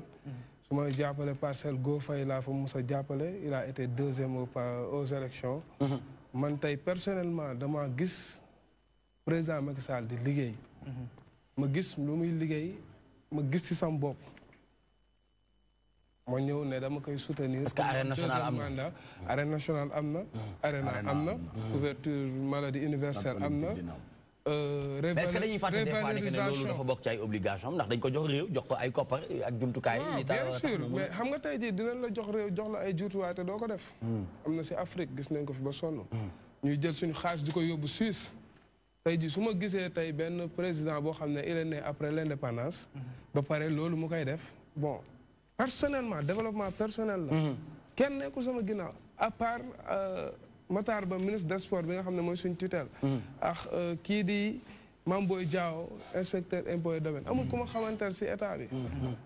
donc awma pour riitir kenn voilà donc jeune là. mais dañoo seetlu peut-être xanaa dañuy dem. robinet Macky robinet Macky am na wala amul. robinet Macky moom xaw ma dafa am benn mbir boo xam ne dañ ko seetlu Prince ci luñ jëm ci élection yi 6 mois yi mouvement de soutien yi dañoo bari ba jaaxal ñu. d'accord. tey jii promoteurs yi ñu bari bi gis nañu réew léegi ñëpp daw ci politique bi am na promoteur bu mag boo xam ne dem na sax ba ni combat bi ma tëgg tey jii bu ma nemmee ko que ni télé bii wala diw mi dafa contre Macky Sall war na lu muy wax ni sama kii du ko wane est-ce que xalaat ngeen loolu que ni réew bi ngeen def nii aussi les Sénégalais ne sont pas dupes. dama bëggoon ngeen bàyyi sama papa Gaston. non tudduñu ko. tudduñu kenn mais xam naa su ngeen di wax moom ngeen di waxal xam naa da ngeen di solidarité pour yeneen presse yi. mais boo xam nga nit ku si nekk lamb ñun dañu sonal. dañoo teg bët trop dañoo sonal papa Gaston ak njabootam. loo wax ñu ne ñu ngi jeng ñu ngi far ñu ngi jël léegi politique bi bëgg si wéeru parce que daanu neen parce que li Sénégalais ñoo dul bàyyi weer si 3 fan. li am ba des mooy que ni que làmb ni ñu jàppee woon privé ba tey dañ ñu ko jàppee ba tey rek nous sommes des privés loolu la ñuy wax. promoteur bi day tëgg làmb fay stade fay état. day fay perception. am ay charge am charge yoo xamante ne kenn xamul lu mu toll. tout à fait. promoteur gañewul su làmb. peut-être temps wu Petit Mbaye temps wu ñoom Gaston yi jëkk ya mais léegi promoteur gañeetul su làmb. d'accord te pourtant ñu ngi koy muñaale. ne patax moom. très bien loolu yëpp dinañ ci dellusiwaat nga gën a yaatal inchallah toujours dans toi-même tu sais on se retrouve tout de suite après cette page de pub le temps ñu recevoir Koura Bokoum pour mu présenter ñu chronique am bu am solo bi nga xamante ne muy esthétique beauté et bien-être ce sera tout à l'heure sur la magie de toutes les télévisions sénégalaises.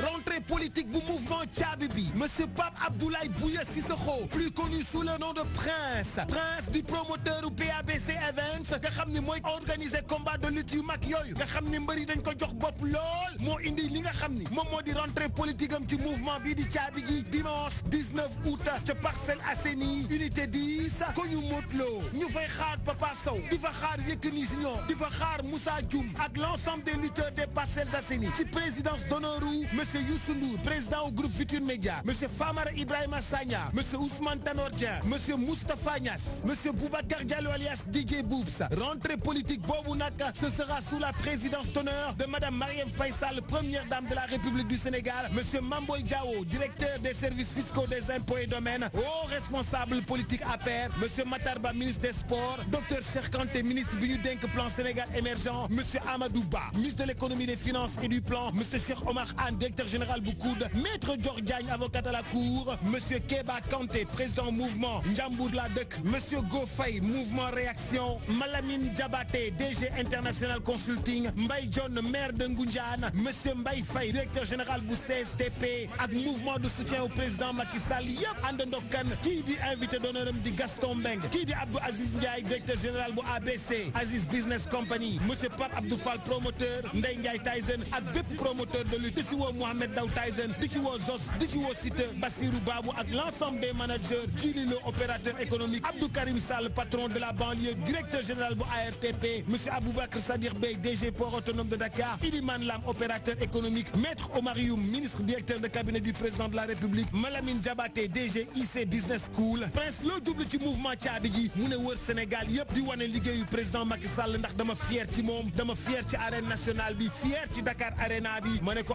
kon Prince yaa nga ca biir kuy sa partenaire bu njëkk mu ne Cheikh Mbaye président mouvement sa dëgg-dëgg lu ne fang kenn du ko jeex.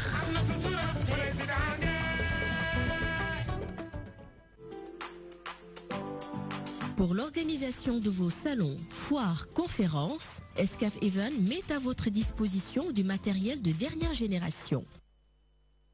Des chapiteaux de plus de 1000 m², des tentes de 9 m², des tables et des chaises standards, des tables et des chaises VIP, des écrans plats de dimensions variables et des panneaux numériques. Escaf Event, c'est aussi vos événements clés en main avec du matériel de sonorisation high-tech et des estrades pour podium. Escaf Event, une expertise avérée pour l'organisation de salons, foires et conférences. Escaf Events, l'assurance d'un événement réussi.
Très bien, ils sont toujours nombreux à nous regarder du côté de la banlieue dakaroise. Ñu ngi leen di def mention spéciale di leen sargal ci ànd bi nga xamante ne bés bu jot ñu ànd kook ñun di nuyu kaso yi nekk Sénégal yëpp ñu ngi leen di sargal parce que yëg nañu ne ñu bëri jamono ji ñun la ñuy seetaan mu di toi-même tu sais di ñaan suñu borom fëgg bopp yi nga xamante ne ñu ngi tëdd ci hôpitaux yi feebar wala ñu nekk ci kër yi borom bi delluwaat ak seen i sago ba ñu nekkaat ci seen i ay activités. Ñu continuer toujours pour la deuxième partie. Elle vient de nous rejoindre sur ce plateau. Cour Bokoum, esthétique, beauté et bien-être. Moo war a waxtaane Tabaski Mania entre dress code et obligations religieuses. La difficile conciliation dinañ ci ànd ak moom léegi-léegi. En attendant dañuy yeggali waxtaan bi nga xamante ne ñoo ngi ko doon def sànq ak Prince Sissoko mi nga xamante ne moom it dafay def rentrée politique am nee nañu Prince Sissoko pour la réélection du président Macky dès le premier tour. C'est tout de suite.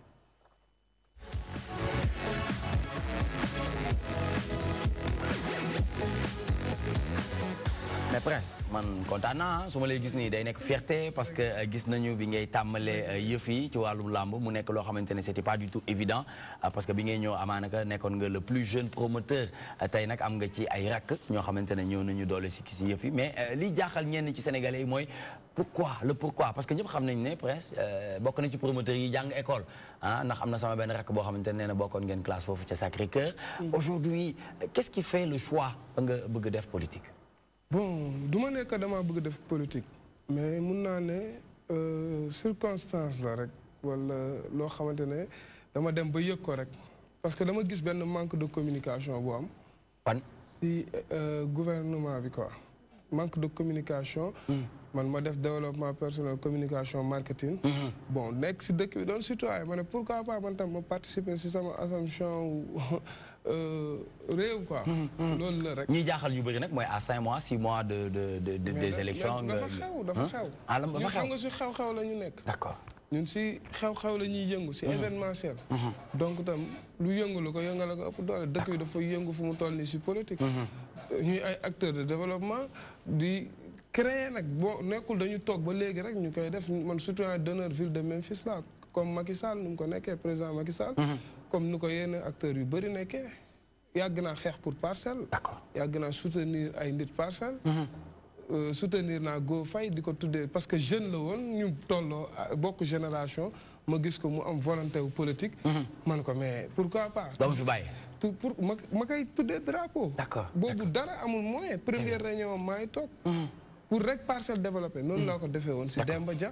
jàppale Demba Dia. ba tey si yàlla si ñu koy ñaanal yàlla xare ko. amiin yaa rabbal aalamiin amiin. moom tam noonu lañ ko si defee woon. jël Moussa Sy mi nga xam ne mooy maire bi même si on a aucune relation. parce que peut-être bokkuñu ni ñuy gisee. def ko surtout. da ngeen xeeb taxawaayam ci biir Parcelles Assainies en tant que maire. bon jeune la nag def na Parcelles kenn du wax defu fa. mais bon xam nga comportement tam dafa am solo. ça veut dire li ngay jàppee doomu aadama yi. dafa am solo. ñun kenn moomuñu. ginaaru kenn nenu. lan nga bëgg a wax foofu. gëm sa bopp rek. non lan nga bëgg a wax foofu ci Moussa Sy boo demee bay wax ne comportement am waaw. tey gisuma sama bopp si Moussa Sy parce que tey su ma nekkee acteur de développement Parcelles di jël ay jeunes Parcelles di leen promouvoir ñuy gis seen bopp di si liggéey di si yóbbu seen njaboot mais pourquoi pas nu muy subventionné ASC mais privé la ñu jàppee moo tax ñun on nous prend pour rien. d'accord d'accord Mansour est-ce que ci li nga dugg Prince est-ce que mesurer nga ampleur bi ak conséquences yi ëllëg c'est un couteau à double tranchant. tey jii am na bari na promoteurs yoo xam ne dañu identifié wu sur un tel ci président boo tel ba nga xamante ni tey jii am na événement yoo xam ne bu ñu ko organisé ñëpp xam nañu nu muy demee yow est-ce que mesurer nga loolu lépp. bien sûr lépp lu ñuy def dañ koy xool. xoolaat ko mesurer naa ko tey man sama àdduna. ni ma si demee boobu peut-être si yar bi ñu ma yar la. mooy li may yëg li may def. du ko nëbb dama siy dem ak conviction. par exemple tey bu dee bëre la muy mbër yi man promoteur la Modou Lo day bëre non.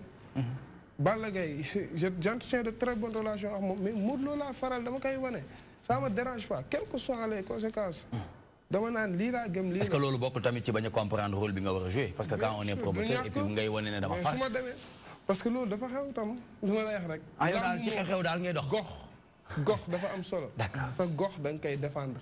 tey jii Parcelles ak Casamance man moom laa am dama koy défendre. côté politique damay défendre Parcelles défendre ko banlieue bi en général sax laa parce que banlieue bi man soo xoolee mbër yu may tëgg yëpp si banlieue bi lañ nekk. donc man lépp luy jógal foofu si laay jóg quoi. dañuy wax moom ci wolof que ni ragal a pété day xañe wërsëg.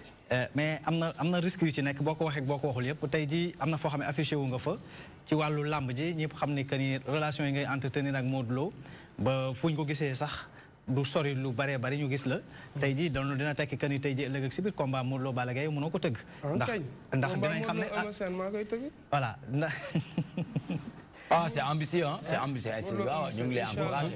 bu génnee ci Balla Gaye. bu génnee si Balla Gaye daan ko ba pare incha allah moom wax Eumeu Sène maa koy tëgg te Eumeu du ko bañ. parce que xam nañ ñoom ñëpp xam nañ fii ñëpp ay far yàlla Ibrahima moo doon xaritam. yàlla subhanahu wa taala. Ibrahima moo doon xaritam. tout à fait. nga jàppale Go ñu xam ko parce que ndax mos nañ ko dalal fii tamit. muy jeune bu am ambition. est-ce que foofu mu taxaw tey jii moom moo la inspiré ba tey jii nga ni man pourquoi pas. tey jii man utuma poste quoi. encore une fois utuma benn poste. que muy au niveau de la présidence que muy au niveau des Parcelles utuma poste. mais dinaa jàppale président Macky Sall mu falu su élection jotee Go laa doon jàppale su Go tegoo si tànk yi mu tegoon incha allah dinaa ko jàppale ba mu doon maire Parcelles. utuma poste xaaruma en retour dara na Parcelles développé. pëccëxoo gi nekk ci biir après rawatina ca Parcelles Assainies gi nga xamante ni Ablaye fa la jógee xalaatoo ko ni ci li nga dugg si dans la gueule du lion. non je me jette pas dans la gueule du lion non. je pense pas parce que tam ragal baaxul man yaruñu ma si ragal. waaw. ñeme nga ko. ñeme naa ko ban plus-value tey ngi nga mën a le président de la République son excellence. bëri na tey communication rek mooy lépp. si wàllum communication rek dinaa ko defal communication génnee li nga xamante ne moo nëbb lu muy liggéey ba ñu ko gisut ñu seen bët lëndëm ak ñuy lëndëmal bët yi loolu du amati. tey parcelle ñu si bëri xamuñu lu président Macky Sall def parcelle te def na fa lu bëri affaire bi du jël ceeb maye. di sarax nit ñi di jël. est-ce que am na ñaar ba ñetti ponk yu am solo yoo xamante ne président Macky Sall defal na ko Parcelles Assainies. waaye tey par exemple à l'unité 18 da nga fay dem ci suuf nga doon jaar man sama benn xarit defagu ko unité 7. mais unité 18 su ma fa demee sama daal du tilim. station épuration. bien sûr. waxagum nga benn waa Parcelles Assainies def nañ fa benn tali ci unité 18 ak fan ak lan. loolu rek doy na ma man par exemple tey jii loolu benn pas la couverture universelle. Presque vous êtes jeune ah. ñëpp li ngay wax nii est-ce que yaa ngi ciy bàyyi xel. bien sûr man du ma politicien wax naa la ko encore une fois.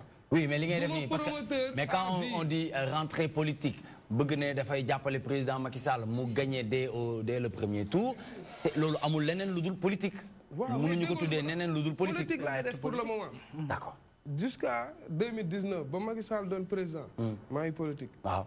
dinaa def lépp lu ma mën. d'accord xaaruma si kenn. d'accord ci say stratégie bopp sa doole bopp. très bien professeur. comment vous voyez cette situation il est jeune il a du talent parce que mu ngi jël dooleem di ko jàppale ñi nga xamante ne moom mooy askan bi rawati ci dolli ñii di def làmb tey mu taxawee taxawaayu dama bëgg fal président Macky Sall wala falaat président Macky Sall dès le premier tour en 2019 jeunesse bi des fois doo gis ñu jouer ay rôle yu lay xaw a jaaxal tuuti rek. Non. Merci d'abord Nicolas pour la question. Très rapidement, moi je dis que c'est une question de liberté fondamentale. Liberté fondamentale. Moi, j'ai droit, man, ma wax ni, anduma ak Macky Sall, bokuma APR. Man, Ibrahima Ndiaye le concerné. Je ne fais pas partie de l'APR. C'est pas un exemple que je donne, c'est la réalité. Lui, il est le représentant de l'APR. Il fait la politique du président de la République. Loolu liberté fondamentale parce que nous sommes dans une démocratie. li ma ci intéressé ci biir loolu. mooy li nga xamante ni moom jeune la ba noppi ne dafay promouvoir. xam nga promouvoir le terme est positif. donc dafay jële fenn yëkkati yóbbu foofu muy defe utu fa ku ànd ak président utu fa ak ku àndul ak président. d'après li ma wax parce que dafa ne Parcelles Assainies moo ko intéressé. te Parcelles Assainies bu ñu voté bu ñu dépouillé képp ku nekk candidat j'espère que di nga fa am carte. mais moom dafa def abstraction boobu inscrire dans un positivisme bu nga xamante ni mooy que li ko amal solo moom mooy askan bi mu bokk mooy par exemple population bi mu bokk fi mu féete. ma invité ñeneen ñëpp ñu def ni mel noonu. ça veut dire quoi? Essayer de s'inscrire dans une dynamique heuristique vis-à-vis des problèmes yi nga xamante ne moom la nit ñi di jànkonteel. ñoom bu ñu gagné élection yi ñu gouverner loolu mën a solutionner. ñun bu ñu gagné élection yi ñu gouverner. ñoom fa ñu yemoon. d'accord ñu jële fa yóbbu fu gën a sori. je m'excuse hein. Oui. Je m'excuse. C'est justement parce que dafa am lu mu wax lu am solo.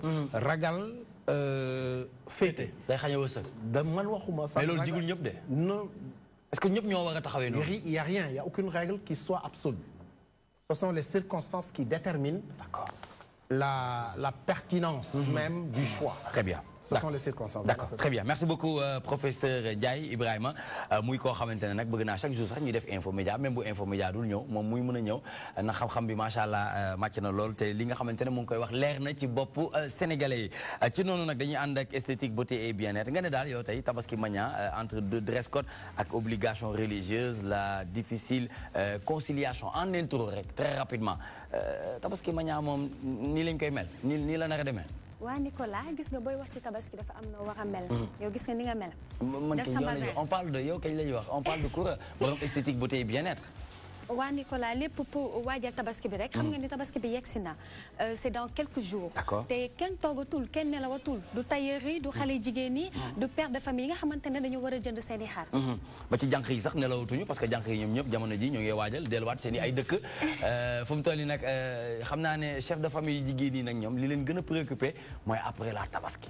ndax jànq dootul am ci Ndakaaru Njaay bu ko defee rek ñu def ñoom mooy mën a ay bonus yu mag a mag a mag dafay am solo léegi ñu ànd ak moom c'est tout de suite.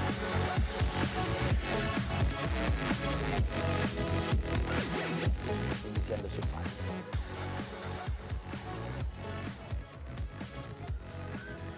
Koura nag ñu ànd ak yow ngir nga waxtaanee Tabaski Magna entre dress code et obligation religieuse la difficile conciliation. effectivement Nicolas tabaski bi yegsi na mu nekk fête religieuse boo xamante ne musulman yu nekk ci àddina bi yëpp dañu koy célébrer rawatina fii ci Sénégal ñëpp xam nañ ne Sénégal moom ñun dañu bëgg xew dañu bëgg fête lu ñëw ñu yanu ko duñu bàyyi dara population baa ngi danse tarif tabaski bi mi ngi générer économie bi c'est-à-dire que chiffre d'affaires yaa ngi augmenté jënd beeg jaay bi te Nicolas boo seetloo rek pour def benn crochet xar yi nga xamante ne day jóge Mauritanie di ñëw Sénégal loolu rek business la entre Sénégal ak Mauritanie c'est plus de 350 000 moutons yu war a ñëw fii ci Dakar fii ci Sénégal plutôt te Nicolas lendemain tabaski dootoo gisati benn xar yëpp ay jeex te dëkk bi lu mu metti si ñenn ñi nga xamante ne dañu wax naa dëkk bi dafa dëgg dafa lii mais fête bi bu ñëwee duñu bàyyi dara achat yëpp la ñuy matal lépp pour wax ni suñu fête la ñun ñoo ko moom mais dañ ciy def luñ ci mën yamuñu ci sañse bi kase loolu moo tax Nicolas demoon na marché HLM xool ambiance bi nu ñuy préparé tabaski beeg yooyu nañ dem seetaan ko dellusiwaat si plateau. Très bien.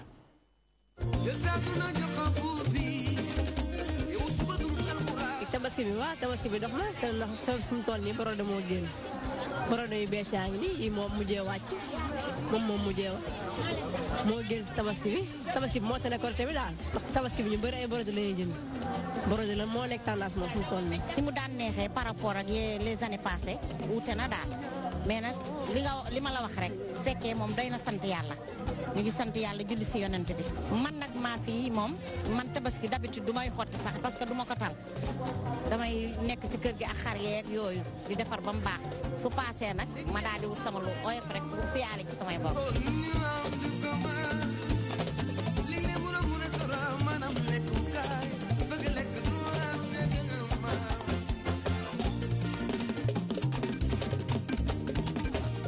nag moom ku ne xam na ni moom macha allah boo ko fekkee rek doy na sant yàlla te marché bi ku ne xam na li fi nekk sëñ Touba moo fi ñaan marché bi dafa jax client yaa ngi fi jaaykat yaa ngi fi. waa léegi wanteeru tabaski bi nag moom niñ ko dundee mooy nii rek maanaam borode yi moo fi nekk wàcc fi bees borode bi nag mètre 2000 am na mètre 1500 am na tamit ay qualité yoo xam ne si ni ñoo wàcc li ay mbubb yoo xam ne si dañ koo ñaw ba pare muy ay grand mbubb yoo xam ne dañ doo aaja ñaw du jëm ci tailleur ba kooku 5000 lay jara waaw jënd bi ak jaay bi moom mi ngi dox wax dëgg yàlla noo ngi sant bu baax. gis nga pour wal na ne tabaski bi dafa jax dëgg di nga ci gis ay taasukat ay tëggkat sabar ay tëggkat tama yooyu yëpp dafay bokk ci ambiance li nga xamante ne moom mooy marché te je pense que loolu jot nga ko dund aussi ak ñi nga xamante ne ñoom nga demoon fekki foofu ca marché ba.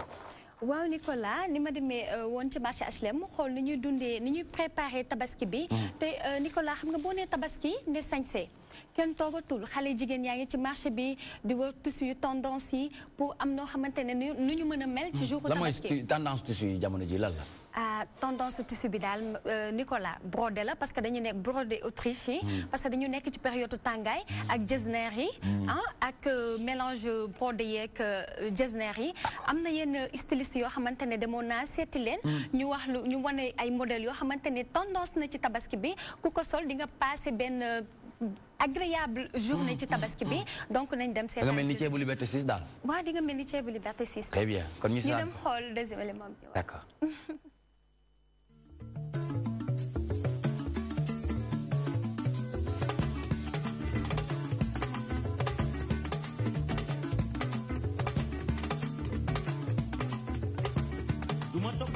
asalaamaaleykum waa Sénégal maa ngi leen di nuyu di leen ziar dañu ñëwoon pour présenter leen ay innovation yu bees yore tendance tabaski mode bu bees ci tabaski ci en première bi mën na xëy lakk yàpp mën na taaj añ donc brodé la neex na ci yaram coton la ba tey damay ñëwaat si brodé bi tam brodé la coton la et puis ampoule na ndax robe la du la déranger si dara dañ ko patché ak bazin dugal ci jour waaw rose blanc bi tam mën na takk lakk yàpp parce que bi moom tam jesner la ñu boole ko mu doon til cocaïne rose blanc fii ñu génn nii xam nga ne ku ko génn ngoon ànd ak sa alaaji mu dóor giréem da ngeen di def ba mu baax donc ñu def ko brodé coton la ñu patché ko ak grille doré ma génnaat fii ci brodé la ba tey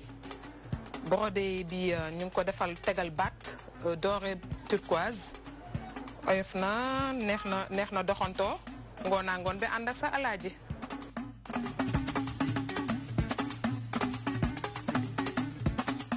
très bien donc dégg nañu li nga xamante ne xew na dafa mel ni dëkk bi am na xaalis nag ndax bu ñu demee bay dégg styliste yi naan Mansour day yuux na bii mooy lakk yàpp bii mooy taaj añ waaye fañ jëm xam naa nag lii day wane ne Sénégal am na xaalis Koura. waaw day wane ni Sénégal am na xaalis parce que Nicolas boo jëlee may mun a jour tabaski mu wax la li mu dépensé ci cheveux beeg masin beeg yëpp xam nga ni dina mat 500 000 wala mu ëpp ko. nga ne. ah waaw. wax nga sëkkëram nag reetaan na wax nga sëkkëram de du moom kese de xale jigéen yëpp. waaw mais xale bu jigéen bii moo fi toog yaa ngi wax sëkkëram nag. cheveux naturel bi yow lu mu lay dikkee en général. cheveux naturel mi ngi nii. ah yow sax tabaski. d'accord mi ngi nii. léegi sañse bi lan lay doon. benn kii rek Lagos. Lagos. oui ma sañu loolu. ah merci. sañu loolu Nicolas comme fi mu waxee rek laay ñëwaat Nicolas am na femme yoo xamante ne jour tabaski ñoom dañuy jàpp waañ bi topp waañ bi topp liggéey bi ba dañ naan duñu solu dañoo sonn te loolu ma je trouve ça anormal. lu toll ni jour tabaski da nga war a am noo mel parce que da nga war a teeru say gan surtout sa borom kër bu fekkee dafa jël benn somme jox la ko.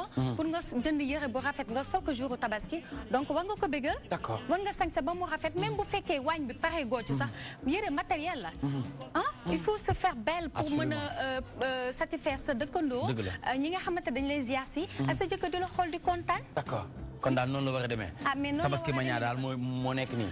dañu war a kon rendez-vous mardi wala mercredi tabaski sax kañ la mardi wala mercredi. nee nañ de mercredi la. maa ngi dégg Pape Ousmane Cissé ci studio 2 moom mi nga xamante ne jamono ji moo ngi waajal xibaaru mbarax yi mu ne ñaari yëpp nag bëgguñu ko fii ci Sénégal li ñu bëgg mooy benn bés ñëpp booloo nekk benn parce que union fait la force te umma islamique bi war nañ koo gën a mën a waxtaanee ba xool naka la ñuy def rek ba ñu bokkandoo benn bés julleendoo ko borom bi nangu ñaan yi ñu gën a mën a dem ca kaw ca kanam ci lu baax mardi la doon wala mercredi lu mu ci munti doon en tout cas tey li ñu indi gën na am solo ci esthétique beauté et bien-être. waaw Nicolas bëgg jox conseil sama mbokk jigéen ñi ñuy defar ba mu baax ci tabaski bi di lakk am yëre bu ñu lakkee yàpp du bokk bu ñu taajee añ bu ñu taajee seen añ ba pare ñu am neneen lu ñu mel ñun fu ñu jëm ba guddi gi jeex. très bien merci beaucoup jërëjëf très rapidement 10 secondes le mot de la fin émission bi jeex na tàkk temps bi jeex na ñu tàmbale ak professeur Ndiaye. Voilà, merci Nicolas. Un très grand merci à l'ensemble du groupe, vraiment. C'est partagé. Et surtout aussi, rafetlu concept bi. Le concept. Le plus possible. Bu ngeen mënee di inviter ay nit ñuy ñëw di wecco ak yéen, je crois que dina enrichir loolu. Mais aussi mënuma ñëw fii ba dem te waxuñu ou bien ñu projeter mbaa ma inviter la nga réfléchir un tout petit peu sur les enfants. Sur les enfants. Parce que li fi am léegi nii li ñu ubbee. mérité na war na mun a andi ñu toog wax ci le droit des enfants. très bien yow di nga doon sax invité wu Fatima bébé et maman parce que moom ñaari casquette lay sol dinañ def loolu ngir ñu waxtaan ak yow ci wàllum enfant ñu ànd ak monsieur Alioune Badara Ly responsable APR à Koungheul ñu doon waxtaanee présidentielle 2019 Macky veut-il faire comme IBK ñu bàyyi la 10 secondes s'il vous plaît temps bi jeex na. waaw remercier vraiment plateau bi. ñi ko composé en commençant par Nicolas. Merci. Mansour. Maïmouna et tous. di sant aussi le professeur Ndiaye. vraiment ci cours magistral bi mu ñu defal. en matière de droit communication. Absolument. jàng nañ ci lu bëri. très bien. di remercier aussi sama camarade di ko ne vraiment dalal jàmm. waaw man kay dalal jàmm et puis lii firnde la. très bien. boo gisee ñëpp fàq ñëw di créer mouvement c'est parce que Macky daf ko jar. te merci Macky jëf na fi loo xam ne. jërëjëf il mérite un second. merci monsieur Ly. monsieur Cissokho Prince ñu bàyyi la nga tàggoo def le mot de la fin. remercier Nicolas. di nuyu ñu toog fii soxna yi di nuyu Mansour di nuyu professeur di sant ñëpp di sant.